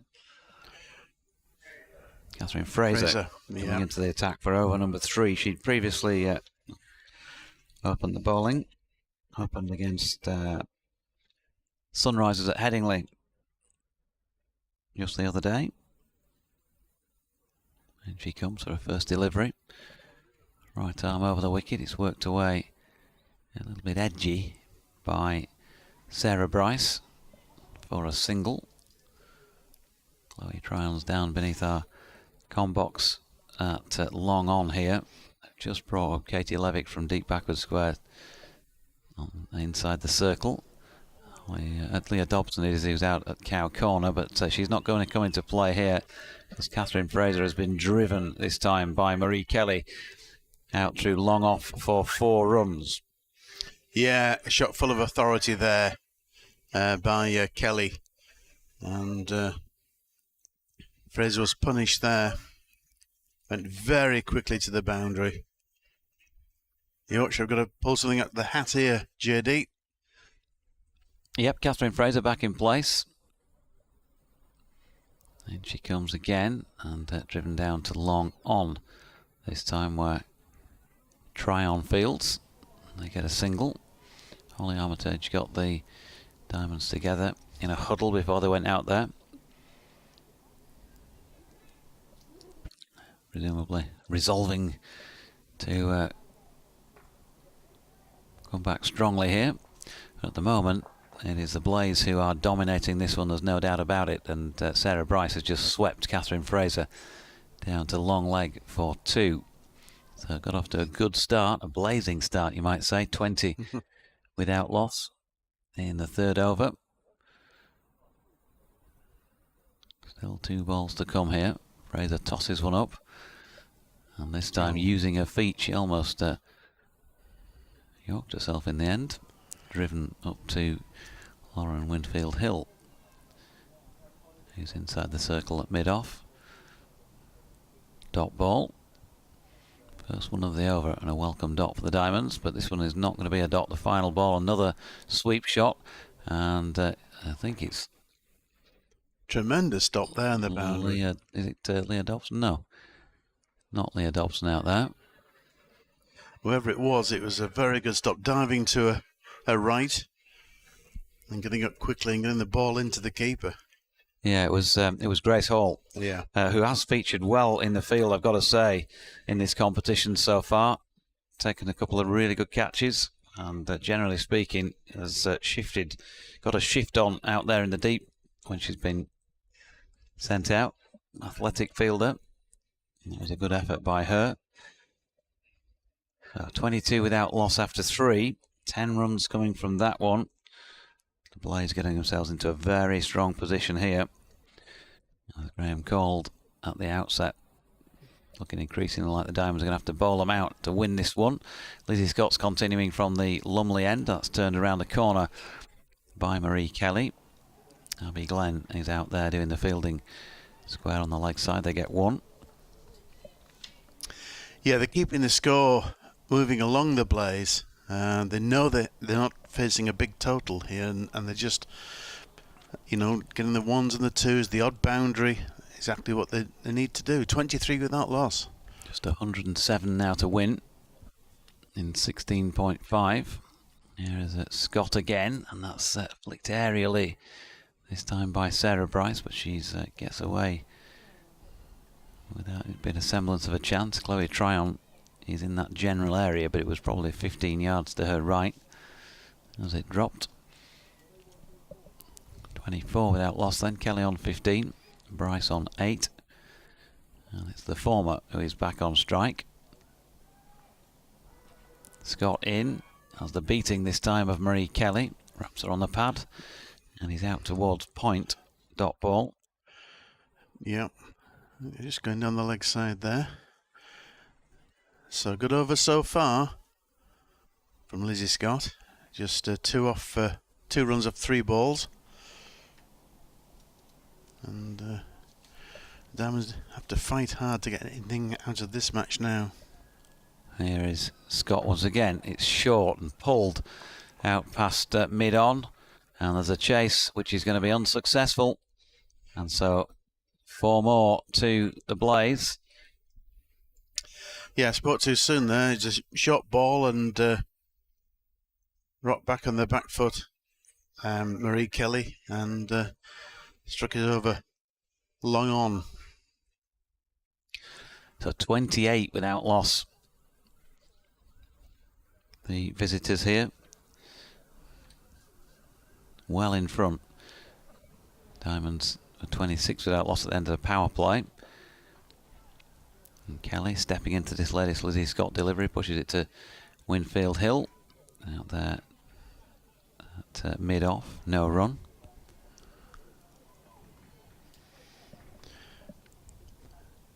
Yes, there's lots of thinking to do now for the Northern Diamonds.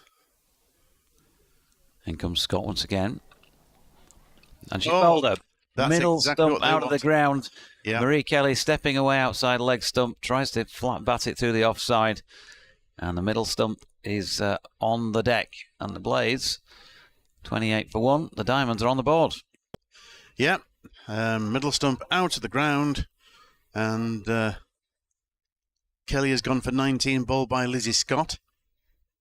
And 4 fours in that. So the Diamonds have made the breakthrough. My goodness, they needed that. So 4 overs gone, 16 remain. And 102 required by the Blaze to win. As I say, in 16 overs with 9 wickets in hand now. So end of the 4th, 6 runs coming from it. And, so they've started off 8, 4, 10 and 6. Diamonds began 1, 0, 6 and 5. So well in front in that respect. The new batter is Georgia Boyce.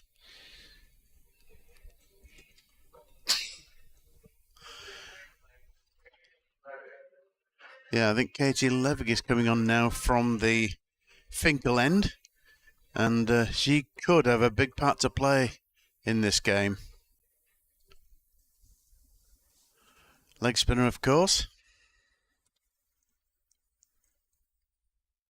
And she comes down, bowling here to Bryce, who pushes out into the offside, and there's no run. We've got a Boyce and a Bryce in at the moment. It doesn't take much to confuse me. And it's Bryce who has hauled this one away for 6 over long on. Hitting against the Lev spin. Katie Levick, leading wicket taker for the Diamonds in this comp. She's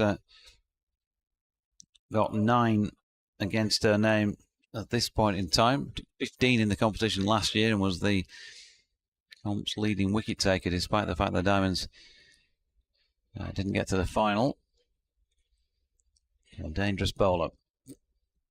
But, first blood to Sarah Bryce there. She's on to 14 now. And the Blaze 34 for 1. Sarah Bryce stands tall, high back lift. She clips this one away down to short third. Catherine Fraser doing the fielding. No run. What has Lev got? Has she got a riposte in the form of a wicket here? Oh, very close to doing so. Stepping away, Sarah Bryce, to create a bit of room outside off stump. And she missed it. How it missed the stumps, I'm not quite sure. Bessie's doing the cleaning up. So .6. She's down the track again and going for another 6. And is getting that as well. Big shot from Sarah Bryce. So Katie Levitt going for a few here. 12 off the over. And it's not finished. 40 for 1. Trying to knock this off as quick as they can. And of course, bonus point coming into the equation as well. Give themselves a real chance of running out top of the group and getting a direct spot in the final. The Blaze in their first season in this guise. Just a change in the field. Lizzie Scott been moved back at a square leg. Long on has now been sent out. Chloe Tryon is out there. Next delivery is hit up to her for a single, but 13 off that first over by Katie Levick means that the Blaze, after 5 overs, are 41 for 1. At the same stage, well, they're almost twice as many as the Diamonds were. They were 21 without loss and took beyond 8 overs to get to 41. A long, long way ahead. Wickets needed very, very desperately at the moment by the Northern Diamonds. Yeah, wickets, and that's the only way they're going to win this game now. Yeah, 2 sixes in that over from Katie Levick.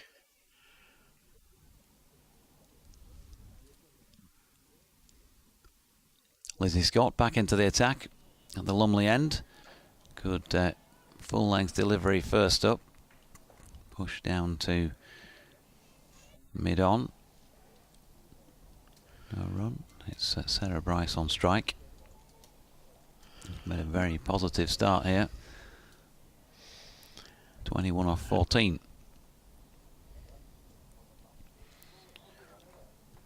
Scott in again. It's wide of off stump and short, and yeah, probably deserved what it got really, which was a cut shot hit firmly over the top of the infield and 4 runs. Yeah, it's not a good delivery, and in a bit of a quandary here, the Northern Diamonds. They have to keep the runs down, but they've also got to take wickets. It's a difficult balancing act, really. But you can't afford to produce deliveries like that. It was short, wide of the off stump, and given the treatment by Sarah Bryce. 45 for 1 then. Here's Scott once again. This time it's short of length and pulled through straight mid-wicket for another 4. It was the length that cost her the runs there, Lizzie Scott, banging it in short, this time straighter. And Sarah Bryce clearly in tremendous nick here. Yes, it's very desperate now for Northern Diamonds. The Blaze are exactly where they want to be, 49 for 1, and we're halfway through the 6th over, just chasing 130. .44 in this over, 13 off the previous one. Here's Scott, it's full and dropped into the leg side by Bryce. And there's no run. Georgie Boyce, an innocent bystander at a non-striking end, watching all this go on this over. She's yet to face a ball. Meanwhile, Bryce clocking on 29 off 17 for a strike rate of 170.6. Here's Scott again. It's short again, and it's levered up this time over cover, and will be another 4. I'm not sure why she's persisting with the short delivery, because the previous 2 had gone for 4s either side of the wicket. Yeah, it's a poor delivery again. And that's 50 up for the Blaze in 5 overs and 5 balls in 20 minutes. Yep. So they're rattling along here, and Northern Diamonds are in trouble. 9.1 overs the Diamonds took to get to the same stage. 53 for 1. Blaze. Short ball again. It's going to be the same result. This time hammered a bit straighter over the top of extra cover. And Lizzie Scott is going round Durham at the moment. That's 16 off that over. So it's a long, long way back from here. 57 for 1 after the power play. Yeah, I was just going to say that's the end of the power play. So at least the Diamonds have more cover in the outfield, but that's only half the story. They need wickets. Desperate for wickets now. Yeah, Chloe Tryon is coming back on from the pink lens, so she's running away from us. She's just setting a field. But what are they going to try and come up with here, Holly Armitage, in terms of fields? The Diamond skipper. What's she going to ask Chloe Tryon to bowl? Have they got a little scheme, something up their sleeve that might take a wicket, try and unbalance the Blaze? 2 or 3 quickies. Might just put the cat among the pigeons. Boyce to face her first delivery to the left arm of Chloe Tryon. That's punched out into the offside where Winfield Hill does the fielding.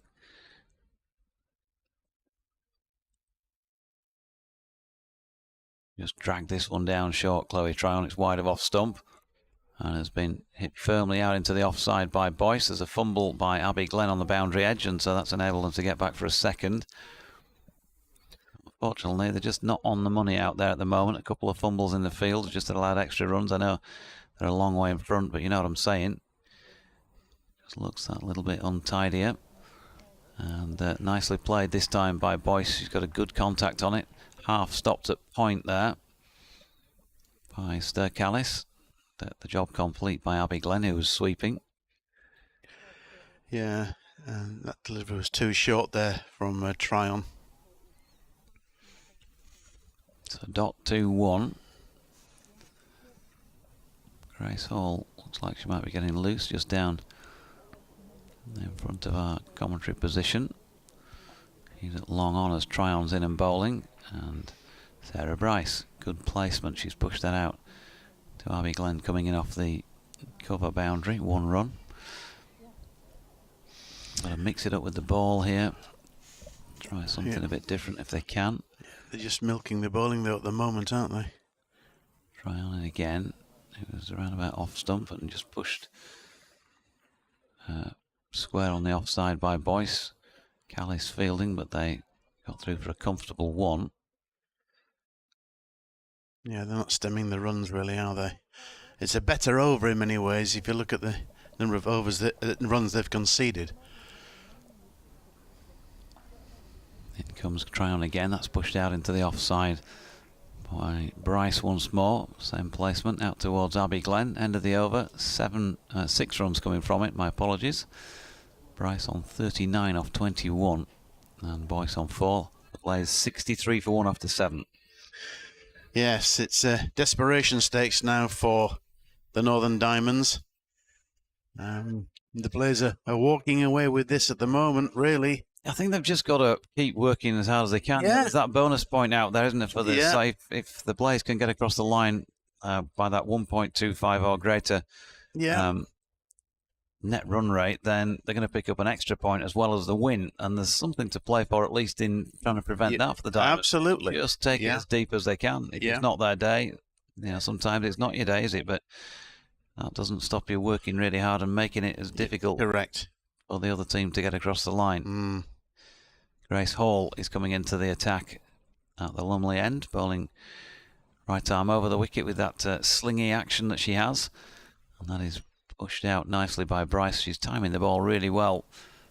And it was out to Leah Dobson coming in from the cover boundary. 1 run.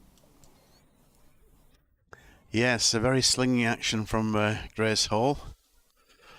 I was watching her on Sunday at Headingley, and I was sort of square on. It's very slingy, very low. 64 for 1. And she comes again. That is, again, nicely timed by Boyce this time. Out towards Dobson. He's got a really good arm, Leah Dobson. Wings that in right over the top to Bess Heath.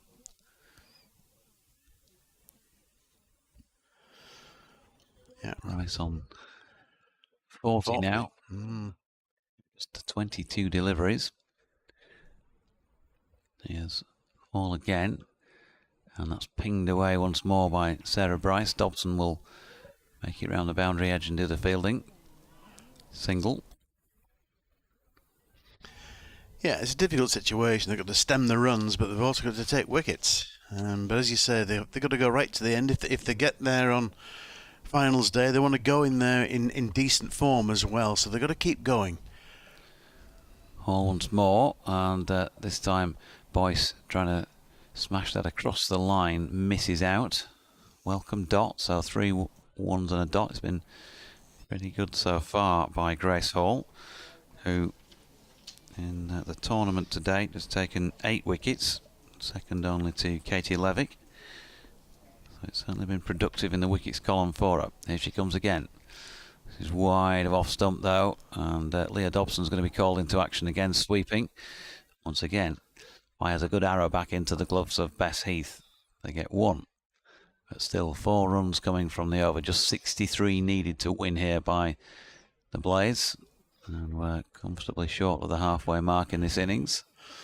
But they're over the halfway stage. Yeah, they're over the halfway mark in terms of runs required. Here's Hall again. That's straighter. Now then, she's got underneath this one. I think she's going to drop lucky though. Yep, dropping into no man's land as Grace Hall, running back off her own bowling, tries to do the catching. So 5 off the over. 8 complete. The Blaze 68 for 1. The Diamonds at the same stage were 40 for 1.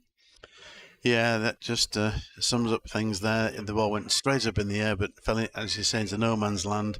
There were 3 Diamonds fielders converging on it, but none of them were near it really when the ball hit the turf. And nothing's going to hand really.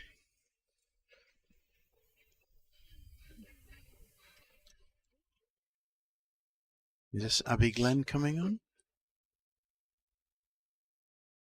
Yeah. Yeah. Abby Glenn from the finger end. She's bowling to Sarah Bryce, who's on 42. Make that 43 because she just pinged one nicely off the middle of the bat out to the position that Abby Glenn had previously been occupying, coming in from the cover boundary. Lizzie Scott now out there. So 1 run. Glorious afternoon. Been a wispy cloud overhead. Blue skies otherwise. Sun's been shining throughout. Glorious day. And Abby Glennon again. That's pushed up to Holly Armitage, who's at mid-off there by Georgie Boyce. Dot ball. Pair of right-handers here with the bat. The 1 wicket to have fallen. Marie Canny was bowled by Lizzie Scott for 19 off 17. That was when the score was on 28. So a good partnership so far. 41 between this pair as Boyce misses out. I'm not trying to play another shot out into the deep on the offside. The Diamonds, well, haven't really got into this, have they, at any stage really? No. Struggled to put runs on the board early on. They did improve in that respect, run rate wise, later on. But the Devils' own job of getting across the line in front in this one now. Wide ball won't help from the hand of Abby Glenn there, down the leg side. Yes, they can't afford any wides, or any extras, no balls or whatever.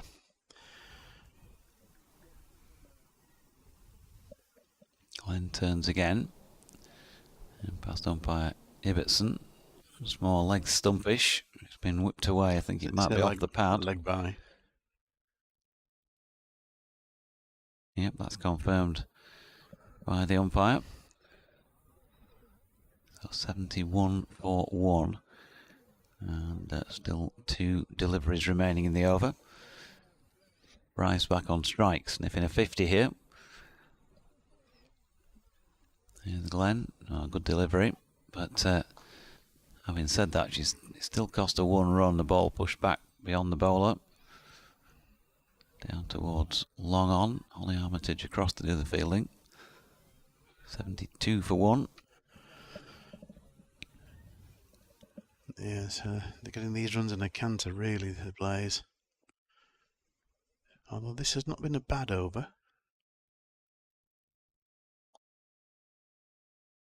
It's pushed into the offside. That's nicely played. Very well timed in the end, actually. It seemed to pick up speed as it made its way towards the boundary, and through extra cover, Boyce picks up 4 more. That was a lovely shot. It really was. Yeah, she's on 44 now, Bryce. 76 for 1, the Blaze, off 9 overs. So they require 54 off 11 overs with just the 1 wicket down. And dare I say it, Northern Diamonds are looking a little bit ragged. Yeah, just that body language suggesting that they're already feeling beaten out there. It's a bit of damage limitation, but well, you never know. Cricket is, well, one of the reasons we love it is because unexpected things happen, so who knows? It's a funny old game. We've seen it all before, haven't we? So moving towards the halfway point, Grace Hall is going to bowl over number 10, and that's flicked off the legs first up by Bryce, and there is no run. Speaking of over number 10, when we were talking about the score and whether it was right or not in the previous innings, Greengage tweeted in to say 10th over, Winfield Hill got 1, not 2 at the end of the over before the 6 consecutive ones. Here's Hall, wide of off stump. It's been levered into the offside. Lauren Winfield Hill can't get round to make a catching attempt though, and they get 1. And he went on, or he or she went on. You said they're only going to get the 1 and then read out the last ball as 2. Apparently. All right, okay. There you go. Grace Hall running towards us then. And that is wide of off stump and cut away for 4 more beyond the diving attempt of point. So it's not really getting that much better, is it, for the Diamonds? It was Catherine Fraser who couldn't reel the ball in. The partnership now worth 53 off just 33 balls. And when you're only chasing or needing 130 for victory at the outset, partnership like this in this short space of time is going to serve you very, very well. 49 to win now for the Blaze, who are 81 for 1. Make that 82 as that's flicked into the leg side by Boyce and eventually picked up out there by Chloe Tryon, settling for 1.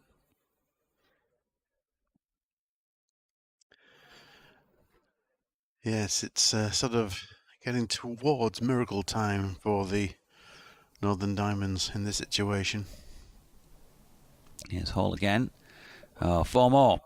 Wide of off stump, and Sarah Bryce is clearly far too good a player to miss out on those opportunities and just laid a bat on it. Lovely late cut through third for 4 runs.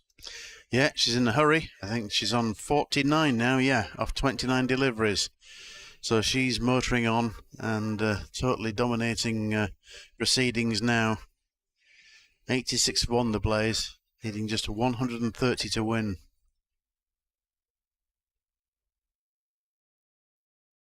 Now Armitage just in conference at the moment with Grace Hall. Is going to send out the sweeper to deep backward square. And she comes. Grace Hall, that is, and Bryce will make it into 50 with a push into the onside fielded by Chloe Tryon. 30 deliveries, I should say, including 5 fours and 2 sixes. That's been a tremendous knock by Sarah Bryce.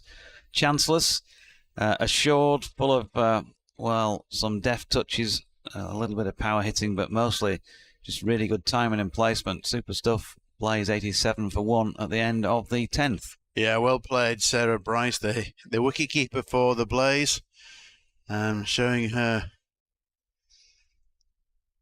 batting skills.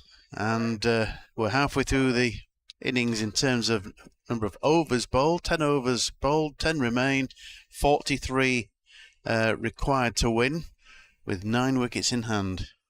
And it's Chloe Tryon back on at the Finkel end. And this one a leading edge by Sarah Bryce. Probably the one false shot she's played. She got away with it, dropping short of Callis.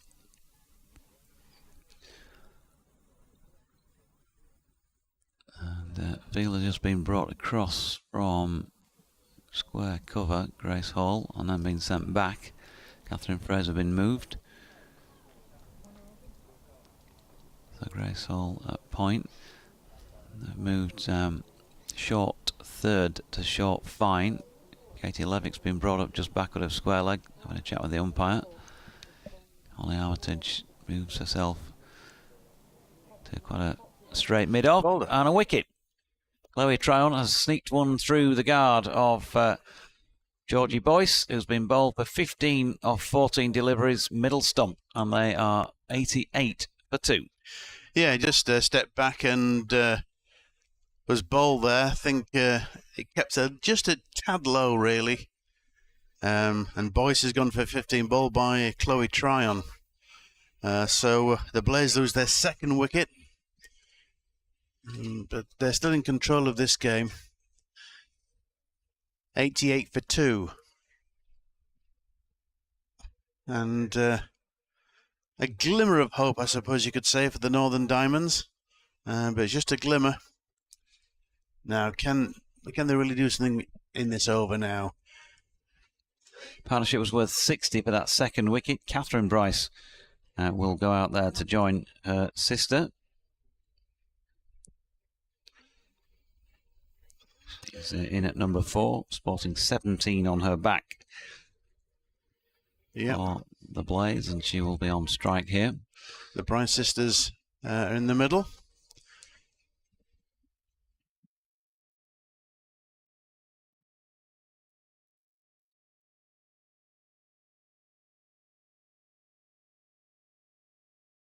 So taking guard at the moment, 88 for 2.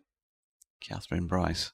Well, if she bats up as well as her sister out there, this will be done and dusted fairly quickly. Chloe Tryon round the wicket. She tries a reverse sweep first up. Bit of enterprise. Bit of bottle. And a few runs on the board, although she missed it. And so too did Bess Heath. It's 4 byes. Yeah, just what Northern Diamonds did not want after taking that wicket. 38 required to win. Tryon in again, passed on by Robertson, and it's pushed into the leg side. Here comes Lizzie Scott from long on to do the fielding.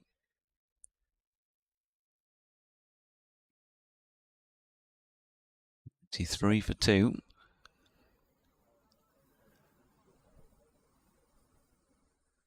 Here comes Tryon again to Sarah Bryce. Flicks that square on the leg side, and we'll pick up 1, I think, in about a second. Catherine Fraser has come in to prevent that, although the throw was a little bit wayward. And I'd say that the Diamonds are going to be pretty disappointed with this performance. They never got going with the bat, and they've never really got into it with the ball. No, they've not really been at the races. Tryon in again. She's bowled one down the leg side of Catherine Bryce, so that's going to be another wide. They can ill afford these extras. In comes Tryon again. That's worked this time by Catherine Bryce up towards Lizzie Scott, coming in from long on. A single. 96 for 2, just 34 needed, and that is the end of over number 11. Yeah, so therefore 9 overs to go, 34 to win, 96 for 2 with the Bryce sisters at the crease. Catherine Bryce is on 2, and Sarah is on 52, and you have to say that they're sort of moving towards a relatively easy victory. Unless someone can get a hat-trick, you never know. Abby Glenn is going to come on then and try and change things for the positive for the Diamonds. She bowled over number 9. She is back for the 12th, but she's gone leg side first up, not given as a wide by Simon Widdop. I think he clipped the pad. 7 off Glenn's first over. So she turns. And she comes once again then. Catherine Bryce on strike and is bowled. 2 stumps rearranged this time by the bowling of Abby Glenn. So the change has worked once again. And they have a 3rd wicket. They're just running out of runs to defend. 96 for 3. Yeah, absolutely. They're fighting to the end, which is great to see. And one Bryce sister goes, they certainly do to get the other one out. Catherine Bryce goes for 2. But they desperately need her sister out.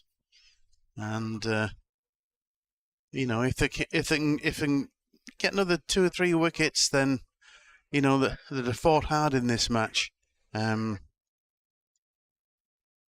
But it's Michaela Kirk who's coming out to bat now for the Blaze, and joining Sarah Bryce in the middle.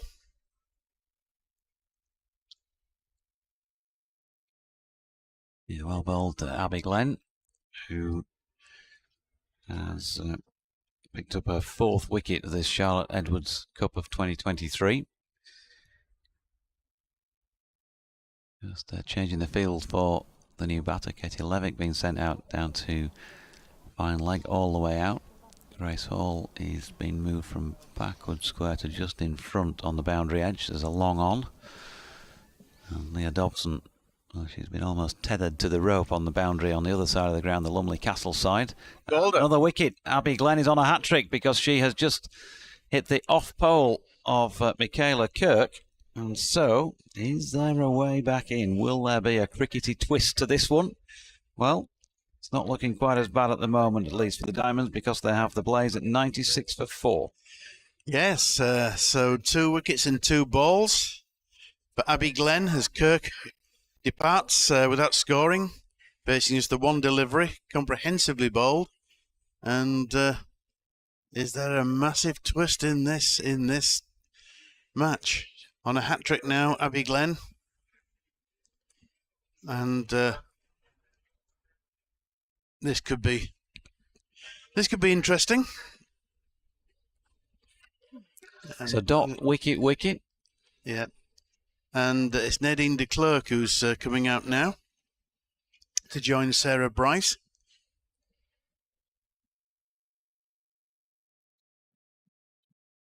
Well, they're starting to get wickets, JD, but is it too late? You suspect that it probably is. But as I say, you never know. Here is she is then the hat-trick ball. It's a good one as well, on the money, but nicely played by de Klerk, who pinged it out to Leah Dobson coming in from the cover boundary. So hat-trick averted, but just a little bit more cause to put a smile on 1 or 2 of the Diamonds' faces out there, because the way that the Blaze started here, it was almost all over before it had begun, really. Here's Glenn again to Bryce, chops that into the deck, well fielded by Catherine Fraser at point, and there's no run. So best over of the innings so far as the Diamonds are concerned. Just 1 run from it. Yeah. 2 wickets, 1 ball to go. Sarah Bryce on strike on 52. In comes Glenn. It's wide of off stump and it's been cut away. Leah Dobson's going to try and dive to stop that one, but she can't, and that was just a little letdown at the end of the over by Abby Glenn, but it was a cracking over to pick up the 2 wickets before that and at least give the Diamonds a bit of a fillip. That is 100 up for The Blaze 101 at the end of the over for the loss of 4. Yeah, it's a great shame that final delivery, just a little bit short, and was cut away behind square in the offside to the boundary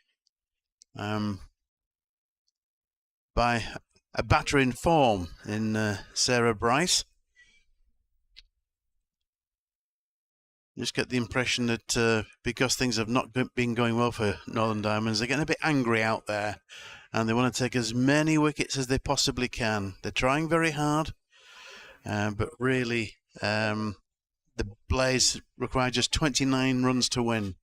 Grace Hall got to come back into the attack then for the Diamonds at this Finkel end.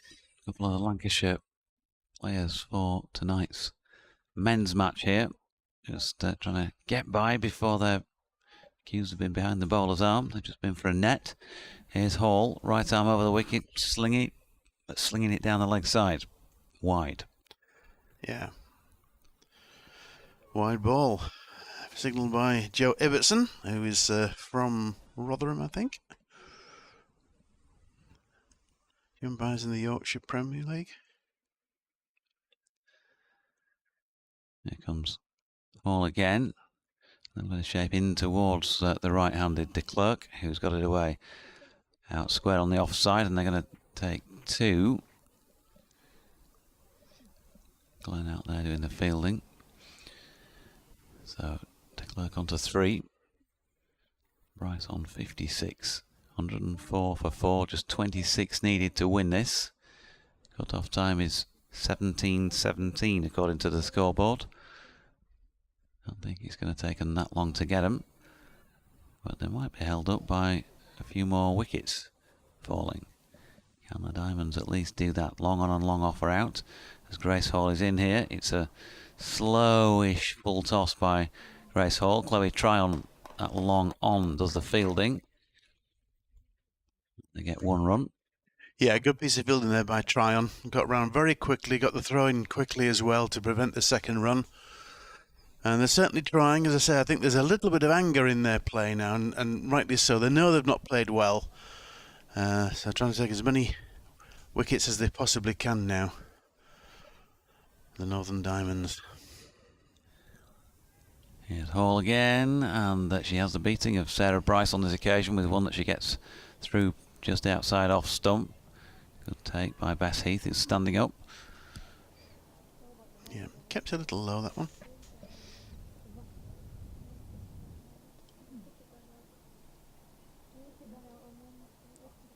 Here comes Hall again. Passed on by Ibbotson. Slower ball. Pushed into the offside. A tumbling stop by Lauren Winfield Hill. Keeps the batters staying put. So wide, I should say. 2-1 ... in this over so far. 25 to win for the table-topping Blaze. All in again, another slower ball, full-length delivery, well bowled. She can't get that away, Sarah Bryce, past Lauren Winfield Hill, who fields it once again. Lauren Winfield Hill wearing orange footwear. It always looks like she's got a pair of clogs on or something like that by comparison to everybody else. And if it's the way she walks, maybe, as you would in a pair of clogs. A little bit more careful with the foot placement. As Bryce hammers this next delivery beyond the diving Grace Hall in a follow-through, and a single up to Holly Armitage at long off. That is the end of an over that cost 5 runs, 106 for 4, with 7 overs remaining. The Blaze, they need 24 to win. Yeah, good over there. Asking a few questions. That's what the Diamonds have got to do. So there's 7 overs left, but only 24 required now. If they can just get another 2 or 3 wickets, if it's possible, it could well affect their run rate and just put a marker down for the next time they meet as well. That could be important, you know.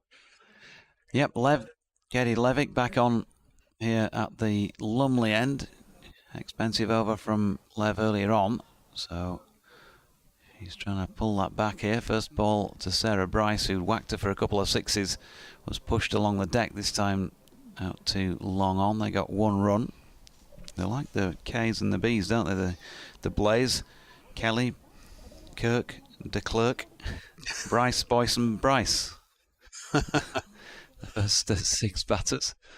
And good delivery this time from Katie Levick. Sees de Klerk on the back foot. Yeah, chopping that one away into the offside, no run. There's Gordon and Groves as well.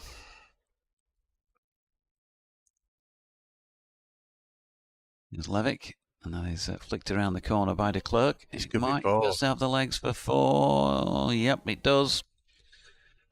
There was a chase around the boundary by Abby Glenn, but the ball was always just about winning that.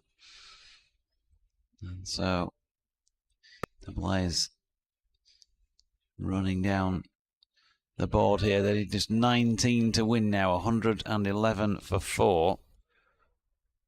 It was not until the 18th over that the Diamonds reached 111.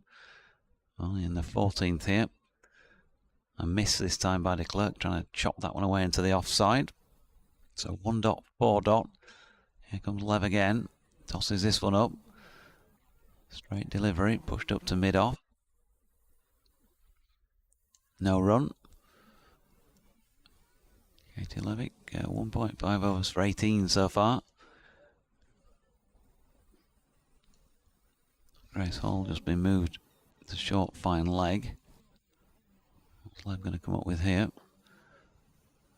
She's come up with another straight delivery, which is pushed up to long on for a single there by de Klerk. She's on 9 at the end of the over, 58 for Bryce, 112 for 4 after 14.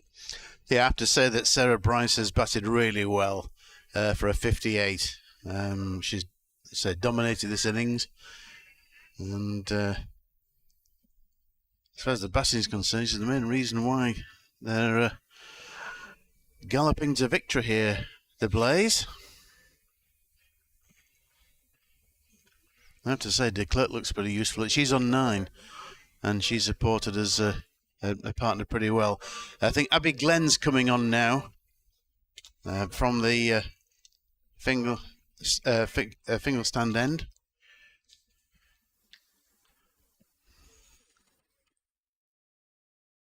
Here she comes then, right arm over the wicket with her medium pacers. Success, of course, for Abby Glenn with wickets in successive balls when she was bowling from the Lumley end.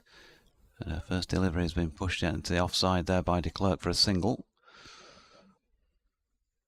She's on to 10 then. Glenn 2 for 13 so far from as many deliveries.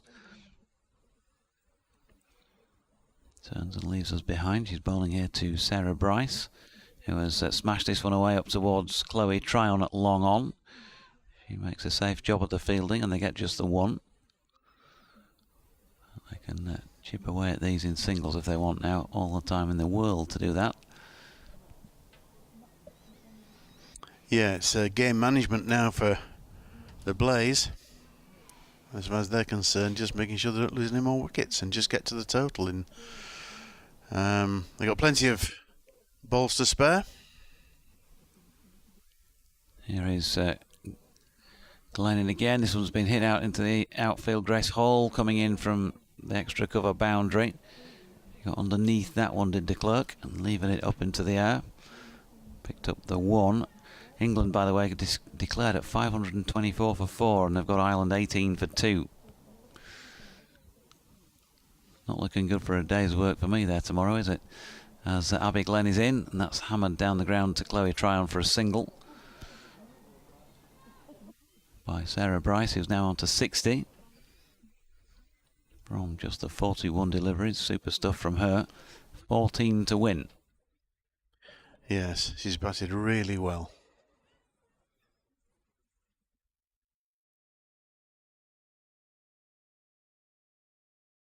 Here comes Glenn again. This time it's pulled around the corner by de Klerk. There's a little fumble by Catherine Fraser out there, square on the leg side, but she gets away with it. Just the 1 run. Yes, it's a walk in the park now for the Blaze. Just 13 runs required.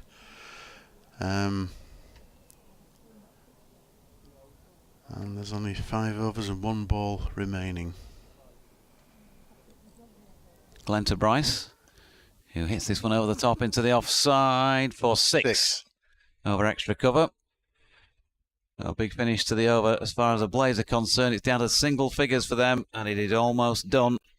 The Diamonds are suffering a chastening experience in their Charlotte Edwards Cup adventure here, because they're heading for defeat for the first time in their 5th match in the comp. 7 to win for the Blaze, who are 123 for 4. Yeah, it's almost done and almost dusted. So 5 overs left, just 7 runs required. I have to say, I've been very impressed, JD, by Sarah Bryce. She's batted really well. 66 of 42 deliveries, and she's been positive all the way through. And she's been the one that's guided the Blaze to what looks like a victory. Joe Root, by the way, made 56 for the men, so 524 for 4 declared they made. Crawley 56, Duckett 182, Pope 205, Root 56, Harry Brook. Poor old Harry. Pad rash, he was 9 not out off 7 deliveries when they decided to declare. And feel very confident that they've got enough there. 24 for 2 Ireland in response. Meanwhile, Chloe Tryon back into the attack at the Lumley end, and that's been lofted down the ground by de Klerk, and she's picked up 4, as Graham says. Only Armitage out there to try and do the fielding, but couldn't reel it in. So just 3 to win for the Blaze. Yes, they're wanting to finish this very, very quickly. 16 now to de Klerk. And here's Tryon then, left arm over the wicket. And is pulled around the corner. Abby Glenn out there to field. 1 run. Yep, these are the last rights. Just 2 to win for the Blaze. Josh Tongue, by the way, has taken the 2 Ireland wickets to have fallen in the second innings. Very good.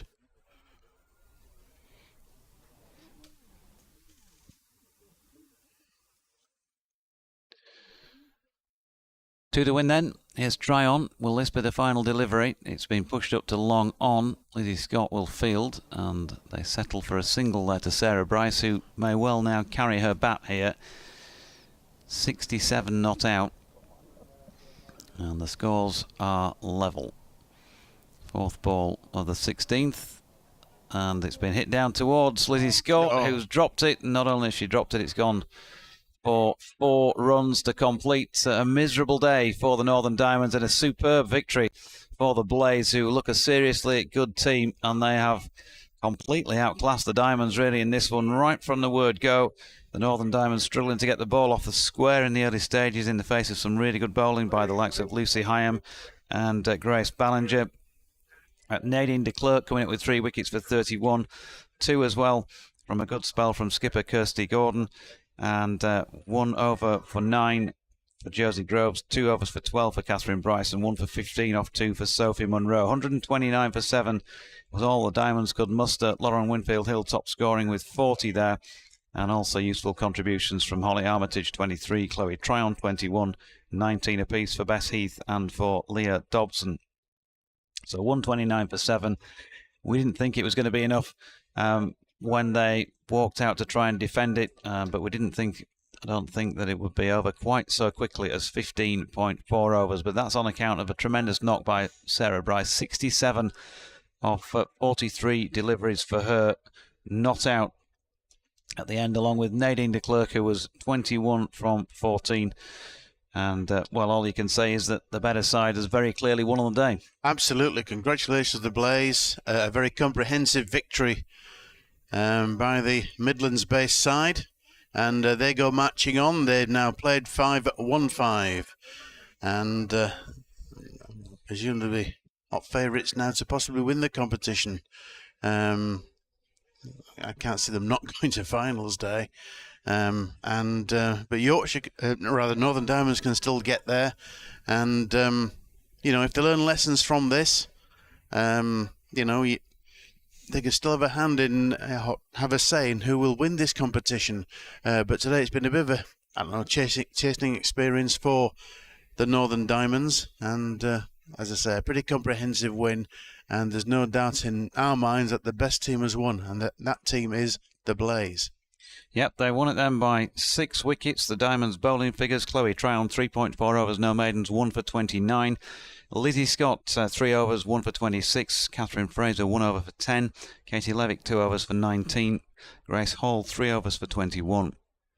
And Abby Glenn, who gave them a bit of hope with those 2 wickets in 2 balls, she finished with 3 overs, no maidens, 2 for 23. The Blaze, congratulations to them. They will stay at the top of the Charlotte Edwards Group table and have moved on to 22 points from their 5 matches. The Diamonds stay in second place, 17 points from their 5.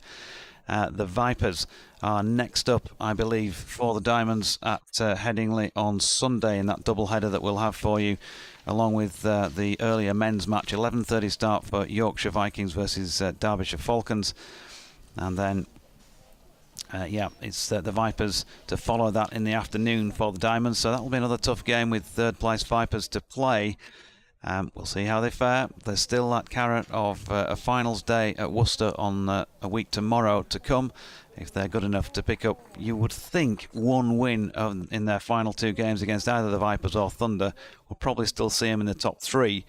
But you never can be too sure about that. And Thunder are in 4th place themselves. So if they win their last couple of matches, including a win against the Diamonds, then who knows? So it's still in the melting pot, isn't it? It certainly is, absolutely. It's got everything to play for. So thanks to Graham. Thanks to you for joining us on this broadcast. I'm afraid it's not been the best of days for the Northern Diamonds, but they'll live and learn and hopefully come back stronger on Sunday. They've lost this one by 6 wickets to the table-topping Blaze. From Graham and myself, Jonathan, as I say, thanks for joining us, and we'll see you on Sunday from Headingley just before the start of the men's game at 11:30.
1, 2, 1, 2, 2.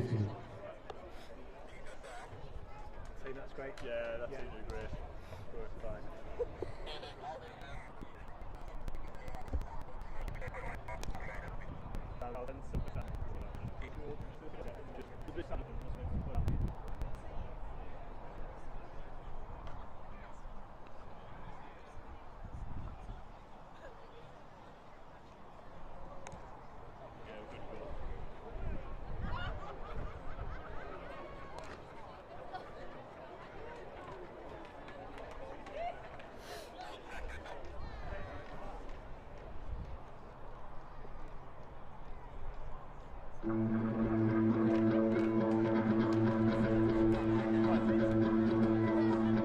Is that right?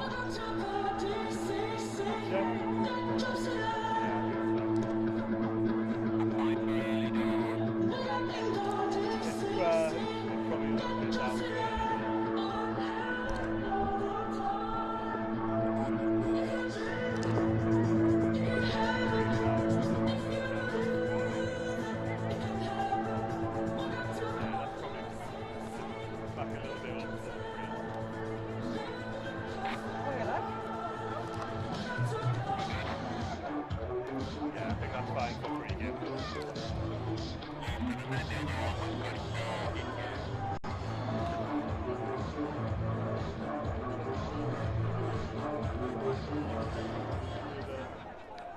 Go. Sweet. You guys all right? Yeah, yeah. Came up there. Good to go. Just need Graham to test some of the screen things, but we don't really need to be down here for that. I'll keep the camera round there somewhere. So we're going to be doing it all on this side again. We'll do all the pre-match and everything on this side, and then we'll do the ball off there, but you can just film it from the top. That would be better. It's more for getting up after half time, getting up back on the camera. Yeah, to get right on the roof and the camera setup. It's a bit of a trek, isn't it? God, yeah. So at the half-time thing, Ross will just do it. He's in that tent on the top. Yeah. But we'll do the ball off there. See where it says like sweet. So he can just film down. And then can we bomb up those stairs there and round the back? Yeah.